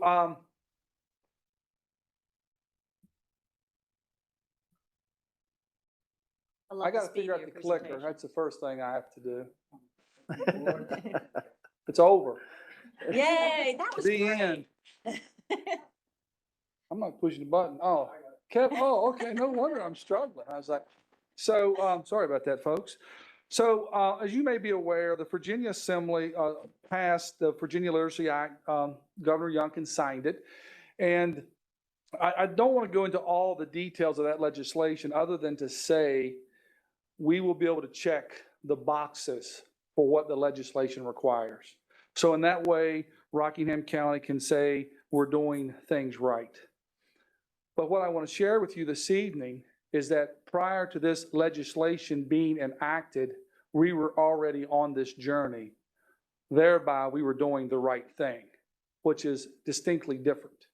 And so we're happy about this initiative and the work that we're doing because we recognize we had some gaps in our reading, and we wanted to be very intentional about how we went about that. And we looked at the science of reading to help shape our path forward. Kev, I want to, you want me to click here? Thank you. And so I have a couple of folks with me this evening that are going to talk about the details of the program. But before I do that, I do want to say some thank yous to some people. And when this started, when we began this in August, Oscar and I met with all the elementary teachers at Turner Ashby High School, and we acknowledged that this was going to be hard. It was going to be difficult. Any other adjective you'd like to add to that? Because change can be challenging, right? But if it doesn't challenge you, it doesn't change you. And so we acknowledged that, and we said it's going to be hard, but it's going to be worth it. And we were willing to put in that effort. And part of the success of the program has been our letters team. Ann Bragg is with me this evening, Tabitha Carter. Alex Johnson could not be with us this evening because of a family emergency, but they have worked tirelessly to make this happen, as well as Kim Tate, our supervisor of English language arts, and Amy Painter, and also our reading specialists. I give kudos to them because many of them became reading specialists to work with small groups of children to help intervene with some reading struggles. And we asked them this year to work with the adults in your building. And adults can be more challenging at times than children. And they did a terrific job, and also our principals. And so again, I'm going to turn the programs over to Ann and Tabitha and let them explain what we did this year. And we have a video to show you of some testimonials. And then at the end, we'll have an opportunity for some questions if you have any. So, Ann? Thank you. Good evening. I wanted to briefly highlight some of the things that we did last year as well as this year. And as you can see up at the top, we had for 2021 school year, we had one elementary school that we piloted the letters program with, and that included 27 teachers in K through 3. We also had an additional 30 teachers within the division that also participated. This past year, we implemented it in all 15 schools. That included 389 teachers, K through 5, that included SPED, EL, and reading specialists. We also had our pre-K teachers doing the early childhood training. And we also had our admin were taking the administrative version, or they took Letters Volume 1, which was what the teachers did. The teachers that took Volume 1 last year took Volume 2 this year, which was 5 through 8.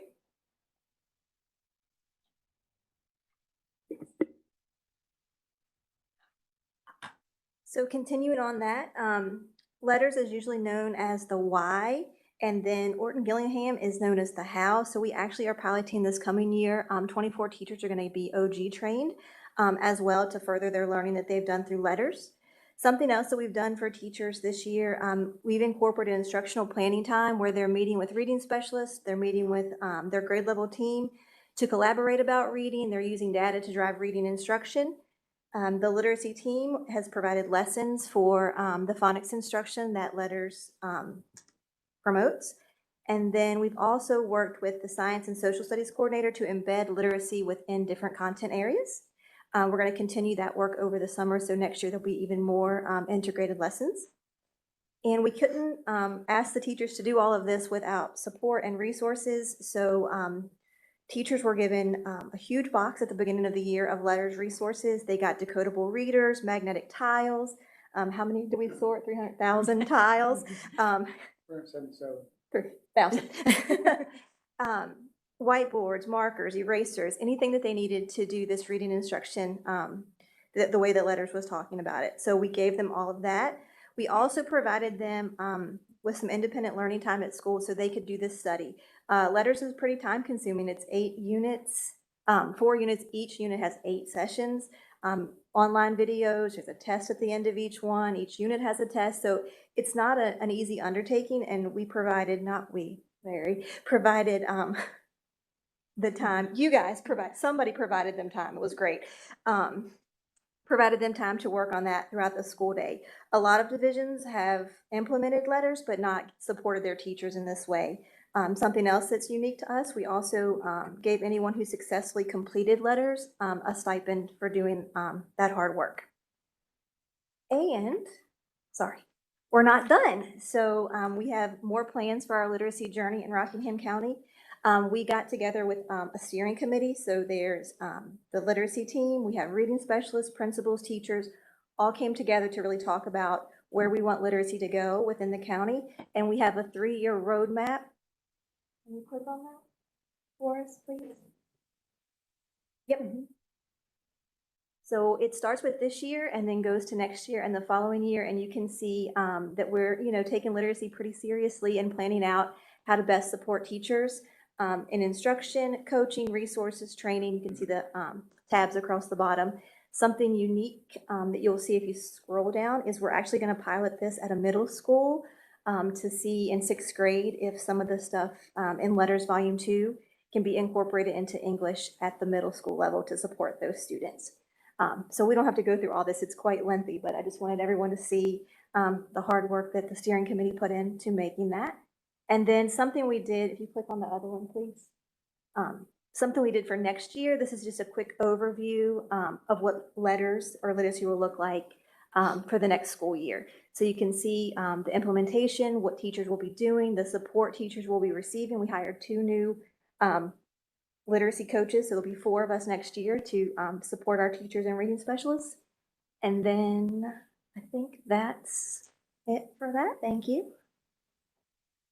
All right. So just a little bit about, oops, no. Okay. So just a little bit about kind of the science of reading and what our teachers have been doing this year. The simple view of reading is the science of reading. So in order to be a skilled reader, so that purple box, reading comprehension, if we want students to have reading comprehension, they have to have the other 2 pieces. So they have to have word recognition. They have to be able to figure out the word on the page and read it. They also have to have language comprehension. If you're reading them a story out loud, if you're building background knowledge, they have to have that as well. So what we can turn this into is a math problem. I know that sounds crazy because it's reading, but it's a math problem. So you can see that first example. If we have word recognition, but the student doesn't have language comprehension, they're not going to be a skilled reader with reading comprehension. Same thing in the middle. If they don't have word recognition, but they have great oral comprehension, they have great language skills, they still aren't going to be a successful reader. What we have to have is both of those things. And if we have that, we're going to get a skilled reader. So this year, Letters Volume 1 has really focused on the word recognition piece. Next year, when we hit Volume 2, we're going to do more of the language comprehension piece. And it may look simple here, but it's not as simple as it seems. So like Tabitha said, it has the 2 domains, the word recognition and the language comprehension. So that the Letters Volume 1 was on word recognition, which was that phonological awareness, decoding, and sight recognition. And so now as we proceed to Letters Volume 2, it will go a little bit deeper with that language comprehension, which is background knowledge, vocabulary, language structure, verbal reasoning, and literacy knowledge. And we know we need to have both of those domains in order to be a skilled reader. And I need to go which one? So looking at the data from year 1 implementation, this is based on the PALS, which is the phonological awareness screener that we do 3 times a year with our kids. This is kindergarten, and you can see for spring 2022, we're at 15%. So it has come down over the years from spring 2021. And this is after 2 years of interrupted instruction. It's come down with the kindergartners, which I think is great. And then the next one actually shows it for K through 3. So if you're looking at that, again, based on the instruction, interrupted instruction for the past few years, we went from 35% to 29%. And if you're looking at 2nd and 3rd grade, those are our 2 worried groups of kids. Those are the kids that have been impacted the most with reading. So, the 35 to 29% we're very pleased with.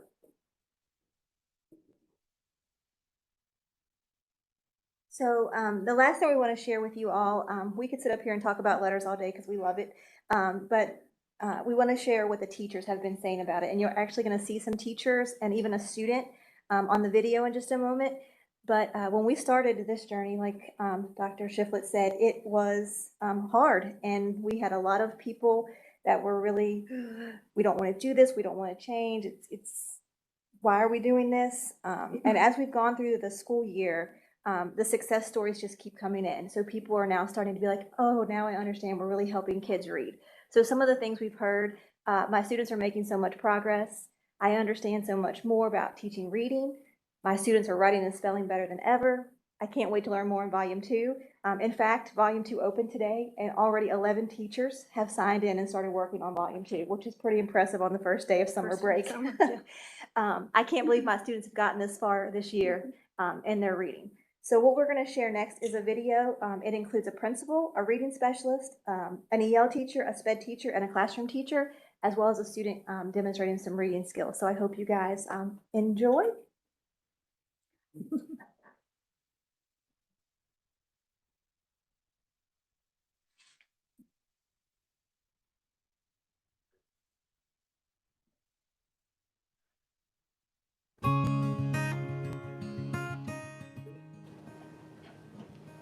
Hi, I'm Kate Campbell. I teach first grade at Peakview Elementary. In the very beginning, I was very skeptical of what they were asking us to do. I wasn't sure where to start, what to do, how to do it. It was very different from what I've done for the last 15, 16 years. I went and visited another first grade classroom in the county and saw how she was implementing it in her classroom, what she was doing, how successful the students were.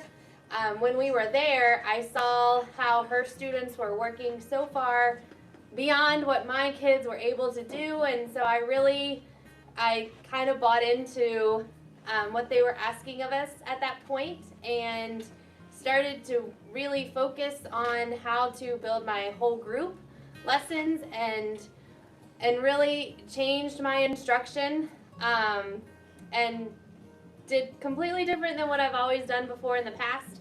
It took a lot of work, but the success that I have seen from the beginning of the year till now has been huge. I had a student that started the year out knowing one letter sound and only 5 letters. I kid you not.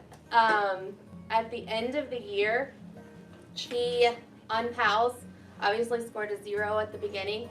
By the end of the year, I think his score was a 35-ish, 36. He's reading blends, all short vowels, blends, digraphs. He's even working on VCE pattern. It's been amazing the success that I've seen all across the board with all of my students. Hi, I am Laura Ramos, and I am a special education teacher at Pleasant Valley Elementary School, and I work with grades K to 5. And this year, with the Letters program, I was really excited to get into this program because a lot of my students have deficits in the area of reading. This year in particular, I saw the most growth with my kindergarten students that I work with. In particular, I have one student who has a cognitive disability, and he came to my program in the fall, and he knew most of the letters and sounds. He just wasn't sure what to do with them. So we began with ABC Boot Camp, and just to refresh his memory. And then we started doing the phoneme grapheme boxes for sounds, where we started tapping out the sounds and then manipulating the sounds with cubes. And at first this was really difficult for him, and he was really, it was a slow going process. But as time went, he got much quicker and more fluent, and he started understanding that concept and is now able to fluently read most CVC short vowel words without even tapping them anymore.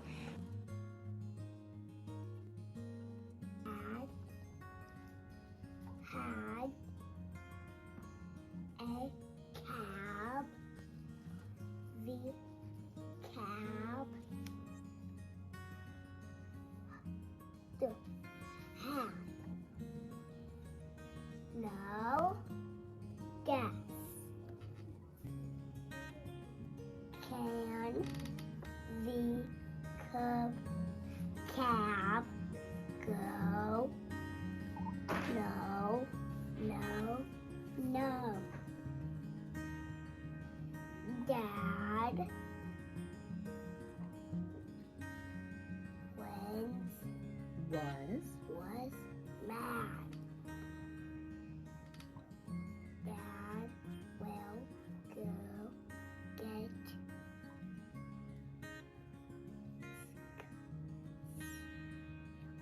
go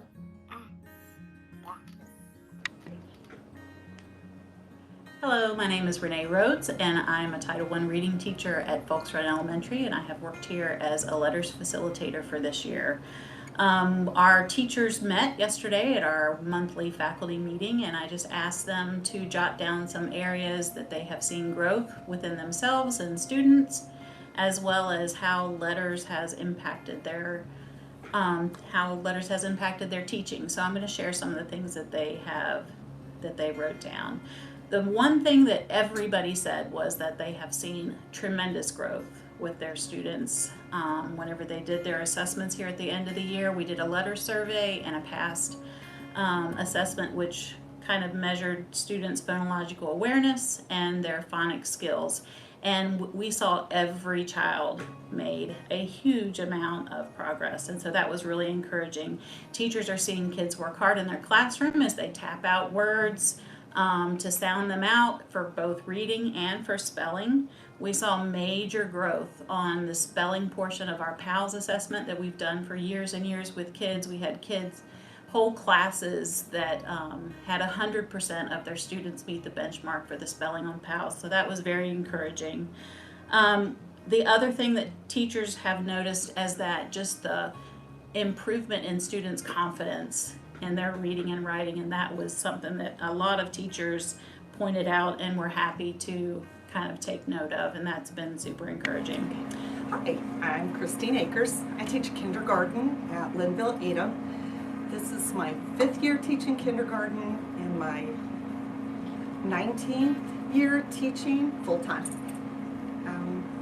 I have to say, after the letters training that I had last year, I incorporated some of the training last year, but this year, whole hog. We went into it with everything we had. And the results are astounding. What I'm teaching my kids to do, and what they're able to do, the first grade teachers next year are going to be overwhelmed at how far they are. Of my 14 kids, 12 can read. And 2, they know all their letters and all their letter sounds. They're just not quite. They're tapping out the words, but they're not actually reading the decodables yet. The others, they ask me for harder stuff. When we did the PALS, the last PALS, 2 of my groups, after I gave them the spelling test of the 5 words, said, when do we do the hard words? Because it wasn't hard to them. They already knew how to do that. They were ready for words that had digraphs and blends, because that's where we are. And this is the first year I've ever been that far, ever. I mean, this is kindergarten, and what they can do will blow you away. Hi, I'm Leslie Kapuchuk, principal at McGaheysville Elementary School. Letters has been an incredible learning experience, not only for our students, but also for us as adult learners. We've been able to learn together all year during this school day, having meaningful, intentional conversations about data, about what our students need in order to fill the gaps in their reading instruction, and how to use what we're learning about the science of reading through letters to meet those needs of our students. One of the most powerful things this year is just seeing that regardless of who is working with a student, we are all on the same page. So if a student is in their classroom for literacy instruction for a whole group, and then they go to work with a special education teacher or a reading specialist or an EL teacher, all of us are using the same language and the same strategies to teach those students. And so it makes it less confusing for the student and allows them to make significant progress. Additionally, our instructional planning meetings have brought all of us together just to learn together, be problem solvers together, and really have meaningful conversations about our students, because we have that gift of time in the afternoons where we can have that hour just to be together and really make it focused on what our students need and how to best meet those needs. This year, for the first time ever that I can ever remember, our kindergarten students are not identified on PALS. We don't have a single student who is going into first grade identified, and that is huge. It just tells me that letters has really laid the foundation for our students in kindergarten to move on to first grade, ready to be readers. Every single day you can see our kids tapping out sounds, you can see them blending words, you can see them thinking about that as they are reading, as they're writing independently. And just recently I was in the hallway as a kindergarten student was assessing, and I was standing there listening, and he actually read a 2-syllable word with ease, without even really thinking about it. And when he got it right, he was jumping up and down and he was so excited, and the teacher was just beaming with pride. And we were both standing there in shock that he actually read that word. So we're just so proud of our students and seeing all the progress that they've made. Letters has made a huge difference, and I'm excited to see how it supports all of our students in the future. Hello, my name is Rachel Lucas, and I'm one of the EL teachers here at Peakview Elementary School. I work with English language learners. When I first heard about the letters implementation here with Rockingham County, I was very excited. Lots of our English language students take approximately 5 to 7 years to catch up with their peers in terms of academics. That's based on research. And so I was all for anything that would help them bridge the gap. However, I was a little bit worried because time is constantly of the essence, and I was worried about how much time it would take. Well, now that we're at the end of the year, I'm very happy to report that I find it to be an incredibly worthy program. And I especially appreciate how there's a strong emphasis on phonology, hearing the sounds in words. This is especially important for our EL students because, as we know, many different languages have different sounds. When one of my students who speaks Farsi tries to teach me a word in their language, I don't always hear the sounds. Similarly, especially for our Spanish-speaking population, only half of the sounds in English are in the sounds that they have in their language. So having a systematic approach to teaching has been very important. I'm not only pooling from the resources of letters, but I also know that other teachers in their classroom or their reading specialists are using similar terminology and similar activities. So I have seen some of my students who started the years not even recognizing all of their letters in the alphabet, reading, and they're joyful. They have wonderful smiles on their faces. So I have really appreciated being a part of letters, and I'm excited for what I will learn next year. Thank you.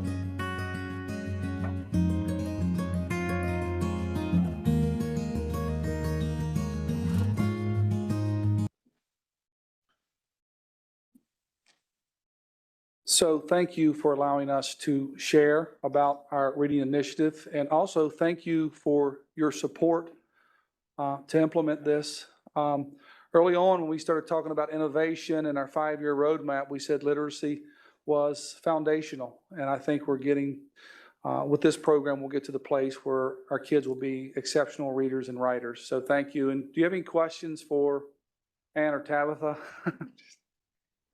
Board members, do you have any questions?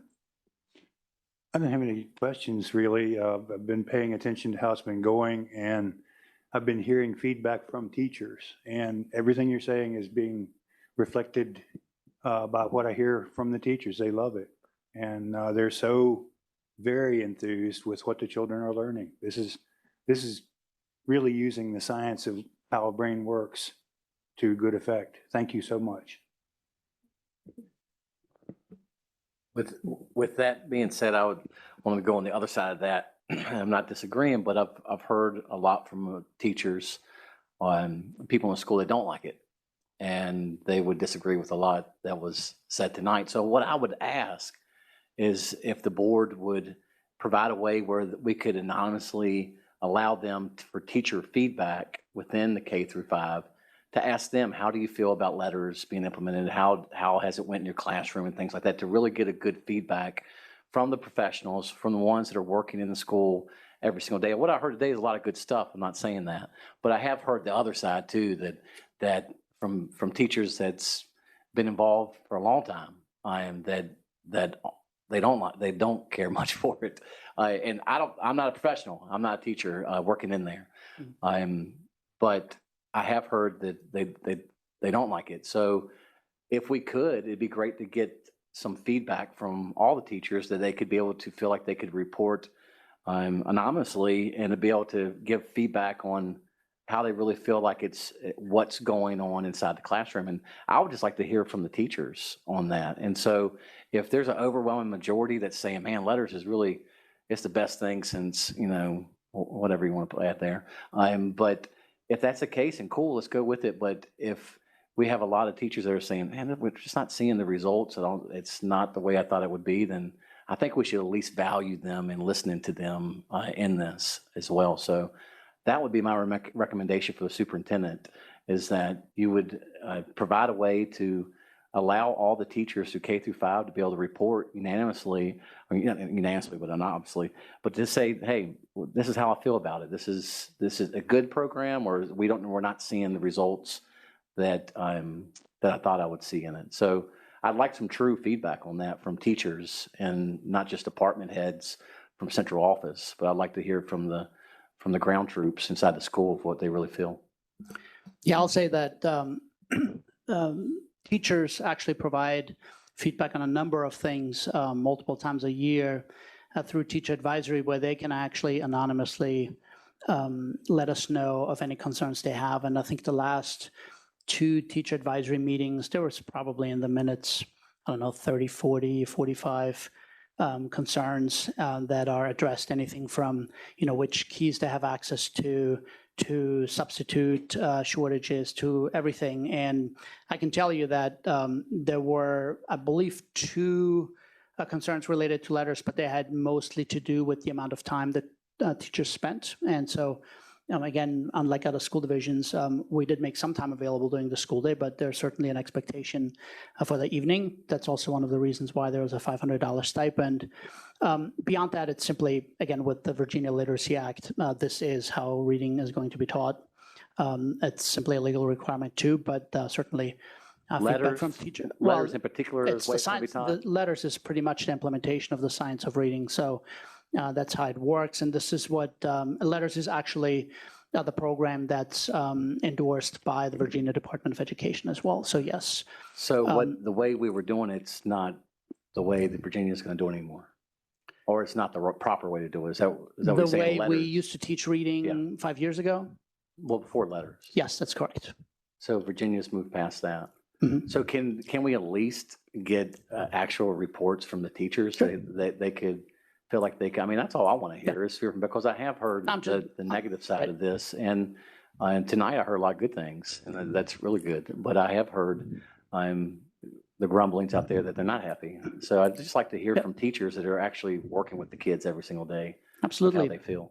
And again, that's why I said, that in the forums where teachers do have anonymous ability to report concerns, we haven't really seen it that way. So, but certainly we can gather additional feedback for you. That'd be awesome, because I'm sure some of them are listening tonight, and if we could provide a way for them to be able to address it and feel comfortable about addressing it, and just get some feedback from them, because I'd like to hear from the teachers on this. Along with the teachers, and I feel very strongly, having been a teacher myself, I think the important thing is what is happening with the students. And we want to know, I share that the students have made great progress, as we've heard. And I think that we would like to verify that that's the case all over, because that is the ultimate, in my book, that the students are learning to read better than they had learned previously. Yeah, and I'll just make a comment to both of you, if I can. First to Dr. McQuilkin, we are going to be monitoring student data, but understand this was year 1 of implementation. And when we started the program in August, we basically said to teachers, we're going to think about this as a marathon, and you can go at your own pace. All that we ask is that you move. No active resistors, right? Just move. And so we've had teachers who've been sprinters, runners out in front, and we are seeing from those teachers exceptional results in some of their data, right? But we can't disaggregate that to the entire school division, right? Because we also, in some schools, had some teachers moving a little bit slower, right? And Mr. Cross, to your comment, I would say, first, I would acknowledge for all teachers, it's been hard. right? So I want to separate out the difficulty, the time commitment, watching the videos, reading the text from the program itself. So trying to figure out, what's what. The first gal on our presentation tonight, Ms. Campbell at PQ Elementary School, had you talked to her in October, she probably would have told you she was quitting, right? Because it was a bit of a challenge, right? And now she's on the video as a testimonial to the program and where we are. And also just FYI, just so you also know, it's not just me and Ann and Tabitha and Alex and Kim making these decisions. Our steering committee, who helps guide our conversations, has teachers that sit on that committee. And we also sat down with all 15 elementary principals and talked about the roadmap and where we're going. So there's more people giving feedback, and we can certainly collect more information. I will also add that for years, there's always been a little bit of this struggle, what's been known as the reading wars between folks who want this whole language approach and those who really want this just skill-based approach. And we're trying to follow the science of reading to get more of these skills, the phonological awareness, the phonics brought into it without maybe throwing out the other things that are good with reading programs as well. So we can definitely solicit more feedback, but also I just want you to be aware that outside of Rockingham County Public Schools, there's sort of this thing called the reading wars that people kind of find themselves in one camp or the other. But we are seeing good results early on with our students, and we keep pressing forward, and I think we're going to be at a place where we need to be. Thank you. Any further questions? Thank you guys for all your work on this. Thank you. Okay. My computer went to sleep. Next on the agenda, we have Marcy Williams with policy revisions.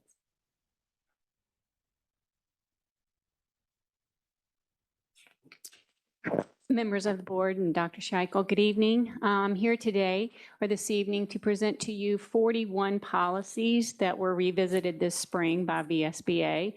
Of those 41 policies, 36 of them are policies where we had already adopted the VSBA policy, and they were just merely updates, slight word changes in the policy itself. I distributed all of these policies to directors who reviewed them, and then today what we're asking this evening is for your review and then consideration for action of these policies in the July meeting. Again, 36 were slight word changes. 3, you'll see, were policies where we had Rockingham County policies, and now we're moving to adopt the Virginia School Board policy in place of what we had. Similar wording again, but just moving toward that adoption there. And then 2 of the policies were new policies for VSBA, and of which we are also asking for your review and then consideration of action in July. If you have any questions on the policy this evening, I can certainly try to answer those, or I can move those toward a director of that area that might be able to better give you more information. Can you tell me, I'm sorry, I did my homework before I came to my meeting, Okay. meeting tonight. Can you tell me on policy, or look up here on policy section J, let's see, JFCB is sportsmanship, ethics, and integrity. Can you find out for me why, because why we took out, so we took out the part in here that says good sportsmanship is expected of all attendees at the school sponsored events. Failure to comply with the above may result in removal from the school premises by the principal, designee, or law enforcement officer. So can you find out why we took that out of there? We didn't take it out. It was just never part of the Virginia School Board policy. So when we wrote the policy ahead of what the Virginia School Board, we added that statement. The discussion that I heard around that, and that wasn't a policy that falls under my direction, but the discussion I heard is that we don't need that in policy to take action. If someone is misbehaving in an event, that we don't need that in order to take the action to ask that individual to leave. So that was the reason that I was hearing that we didn't necessarily remove it. It was just now we're going with what Virginia School Board is recommending. So when we read at the when we hear at all the sporting events, when they say the school has the right to remove anyone that doesn't fall under sportsmanship policy, is that not going to be read anymore because it's not in the policy? That's all, what they read at the sporting events also is the VHSL policy, right? So there's a distinction between our board policy, state law, but also VHSL. So our sporting events are governed by VHSL. Okay. And certainly that's part of their code of conduct as well. Thank you. Thank you. Yeah, thank you. Anything else? Thank you very much. Thank you. And I'd like to ask the board, the rest of the board, if you have any further questions, we can call you. You can- Because this will come up for vote in our July meeting, correct? Yes, So ma'am. if we have Yes, ma'am. questions, You can direct them to you me, and then I'll or Dr. Scheib. push them out to the correct directors. Thank you. Thank you, Mrs. Williams. Thank you. Thank you. Okay, board members, you will also find your financial review for May and your attendance report for your review in your packet. We will now move on to school board questions. Mr. Cross, we're going to start with you. All right, glad to be. One of the things we haven't talked about and not on the agenda tonight, which concerns me, is that we're not talking about school safety and we're not talking about school security. And it's the number one thing on parents' minds right now of what we're doing, how we're looking into things, and how we can improve our safety with our children. And it's the number one reasons why I even wanted to be on this board. And for almost a decade, I served as a school resource officer, and every day I'd go to the schools and make sure they had a safe learning environment for the students and the teachers. That was my number one job in being in the schools. And I worked in 16 out of the 23 schools in Rockingham County. And I was concerned every time we have a national school shooting like we saw in Texas, the community gets riled up for a good 2 to 3 months. And then after that, it just all kind of just dies down and nothing never changes. And I can remember after Parkland shooting in 2000 or 2018, I think it was, I was so upset about that shooting and what took place, and the SRO that was a coward that didn't go to the gunshots when he heard the gunshots. And I disagree with some of the statistics that's been in data that's been spoken of, that school resource officers haven't stopped mass casualties, because that's a lie.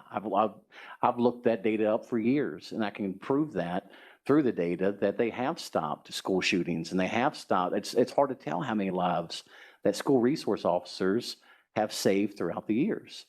And so what I'm disappointed is, and I think what we need to talk about, and I believe the gentleman tonight, Mr.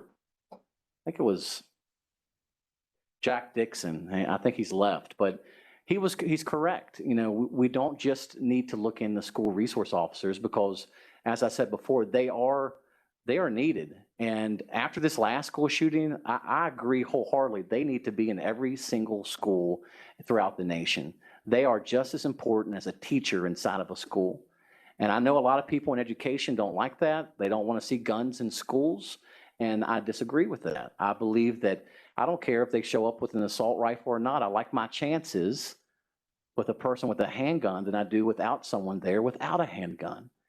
And so they're a vital part of school safety. I've said it for years. We haven't had a child die in a school fire since 1952, I think the data proves. And the reason being is because we looked at school fires and why so many children were dying in school fires. And we said, we build schools out of wood. And if you go look at the old schoolhouses, they're built out of wood. I mean, when they catch on fire back in the days, they'd go up like a matchbox. And so what do we build them out of these days? We go out to South Main Street in Harrisonburg and see a school being built right now. It's all metal. It's all mortar. It's brick. You can't catch the school on fire if you try to. We have codes in there that you can't hang anything on the wall unless they're fire retardant. Nothing can go on the walls unless they have a fire retardant material on them. And so we've learned how to stop deaths with fires in our public schools. But how many children have died since 1998? I think Columbine was in 97, 98. How many kids have died in our schools nationwide when school shootings? It's a lot. And we're ignoring the issue. We're thinking that, it's going to be okay. It's never going to answer here. And something in the law enforcement community that we've always said, it's not if it's going to happen, it's when it's going to happen. And are we going to be prepared? And we saw just this year in this community what took place on Bridgewater campus. And so it can happen here. And it scares me to think that we're not doing anything. And there's a lot of things that we can be doing. And I requested at the beginning of the year that at least our middle schools would have a SRO in 4 of our middle schools, because we have 6 SROs for 23 schools. 6 for 23 schools. 1 SRO takes care of 5 schools. And so that SRO is located at the high school and takes care of all the feeder schools into that high school, and is required at least once a week to go visit those other schools. And besides that, they have training, they have court, they have other things that they have to do because they are full-time law enforcement officers. And so I just requested 4. We've hired approximately 40 mental health behavioral counselors inside the schools in the past 5 years. We've added 1 SRO. And the only reason why we added that SRO is because the administrator requested that they have that SRO, and that SRO was out at RA. And so it's clear that the board doesn't see SROs as part of safety, a reason to be able to protect the kids at school. It's obviously that this board hasn't recognized them and doesn't think that they're part of the equation, because we don't see the value in them. And I'm telling you, they are very much valued. And I know it's going to take it's going to take a lot of work to find those SROs, working with the sheriff department and working with them and trying to find the right people to go in those schools that want those jobs. But it's a challenge it's worth fighting and worth trying to solve. But they need to be in the schools, and Mr. Dixon was correct. They're just part of the puzzle in this whole issue. And the other thing is having a safety manager hired within the school system to keep the school accountable to making sure the school's safe.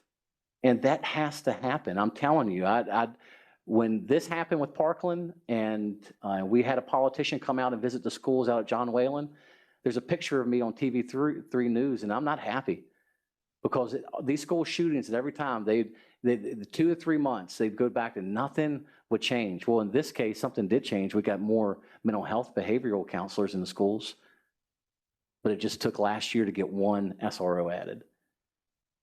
The other thing, the biggest piece that needs to be added to this is the school safety manager position, because I have sat on so many school safety audits. I can't even shake a stick at how many I've sat on. And those are suggestions to the principals. I know you've heard this and you're waiting for me to move on. But I'm telling you tonight that this position is needed for the safety and the security of our kids. And this isn't me grandstanding and politicizing this. This is me, someone that's worked in the school for almost a decade, telling you that's never worked in the school in that position what we need. And I wish you'd listen to me, and I wish you'd say, you know what, Matt, let's do this. So let's at least to put 2 in there for the rest. We can do that for next school year. But at least let's do something instead of showing the public we're not doing nothing.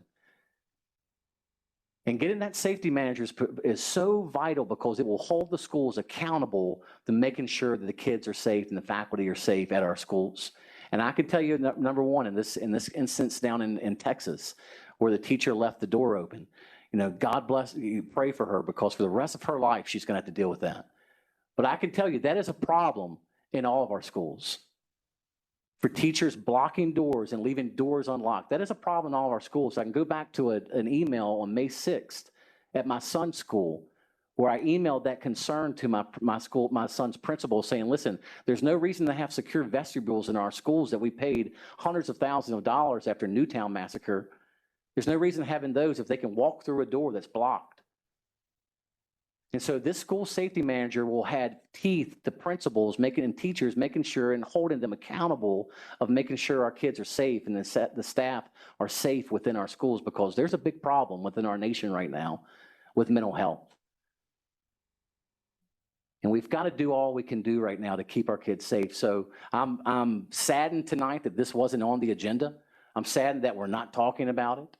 I'm saddened that we're not doing anything about it. I'm saddened that we're not allocating funds and saying, hey, let's at least hire 2 to 4 SROs for next school year. Let's look into what it's going to take to hire a school safety manager, professional safety manager to hold the schools accountable, find out what's going on. I'm saddened that we're not doing that. It needs to happen. You really need to think about it. And I'm sorry to come across as I am tonight, but I'm fed up. I'm fed up with school boards not doing anything to keep the kids safe. And SROs are part of that puzzle in keeping the kids safe. And we need to at least get, and I've said before, there's one middle school, and it's in my district, it's in District 3, that doesn't have a town presence at that middle school. All the other middle schools have a town presence, and police officers do a pretty good job in stopping by there. Doesn't stop the fact that we should have an SRO inside the school. But Montevideo doesn't have one, doesn't have a town presence. And who knows how long it will take if something was to happen there, how long the response time it's going to take to get a deputy there at that school. Like I said, the one at the high school may not be there that day, may be off work that day. We don't have no one covering when they're off work. Maybe at court that day, maybe at training that day. And so I'm just asking that we would take this serious and say, you know what, we can go to the Board of Supervisors and ask for more money if that's the need, but let's do it now. And let's not wait until another school year starts, but let's do it now. And let's get a few more SROs in there. So thank you for your time tonight. Thank you for your consideration in this. And I'm not going to stop talking about this until something is finally done. And if it takes me 2 years to make it happen, it's going to take it. But it's going to be on everyone else's hands up here if we don't do anything about it. And so please consider, please think it through. And I appreciate that. Thank you.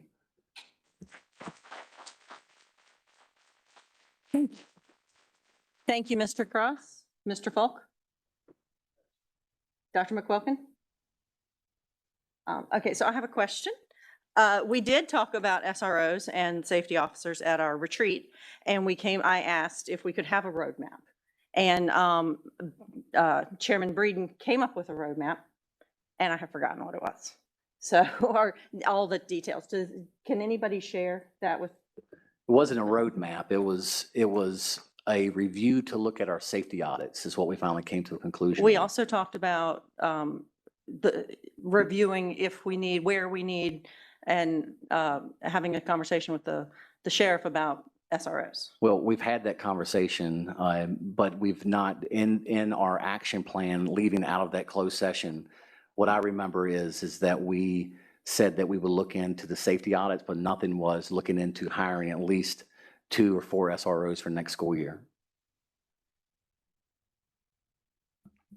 So the board asked at the retreat whether a comprehensive review of our safety plans could begin with reviewing previous safety audits, since Mr. Cross had expressed his concerns about safety audit findings not being followed. And so those will be reviewed likely in July in closed session. So that, because obviously safety audits aren't for public consumption. But also I've asked Sheriff Hutchison to come to a board meeting and again speak about the process that it would take to, if currently, we talked about this too at the retreat, right? So for the last SRO position we had open, there's limited number of applicants. And so if you add SROs, what does the process look like and how long does that take? Because if you don't have any local candidates in the sheriff's department, because again, people have become sheriff's deputies for a number of reasons, and it's not necessarily that they want to spend that in the school building, but there may be local candidates. And if not, then there's a different search process. And so if the date works with Sheriff Hutchison, then he will be here at the July board meeting to talk about that topic. So what it would take to add SROs in terms of training, what the timeline would be. And then, the board can ask questions of that as well. So, but that's what the request was, for a review of safety audits and to take a more comprehensive look at that school safety piece. And again, to also investigate what it would take in terms of potentially adding SROs. There wasn't a number that the board agreed on or discussed. You had, Mr. Cross had said, It would be good to start with 2, but again, that's a conversation I think that we certainly would want the sheriff's input on, and you should have that opportunity at the July board meeting. Great, thank you. I think that's all my questions. Dr. Scheichel, did you have anything else you wanted to add? I'll pass. Okay, so we have reason to enter closed meeting. Do I have a motion? Do you want me to do the motion? Do we have a motion? Okay, I'll do the motion.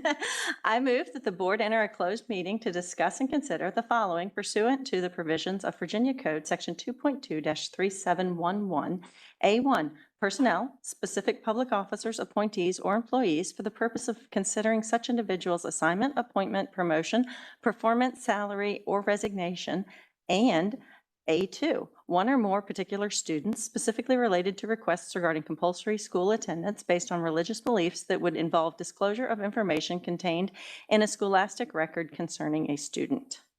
We have a motion. Do we have a second? Thank you, Mr. Falk. Is there any discussion? Hearing none, all those in favor, please say aye. Aye. Aye. All those opposed, same sign. 4-0. We are in closed session. Thank you all and have a safe trip home.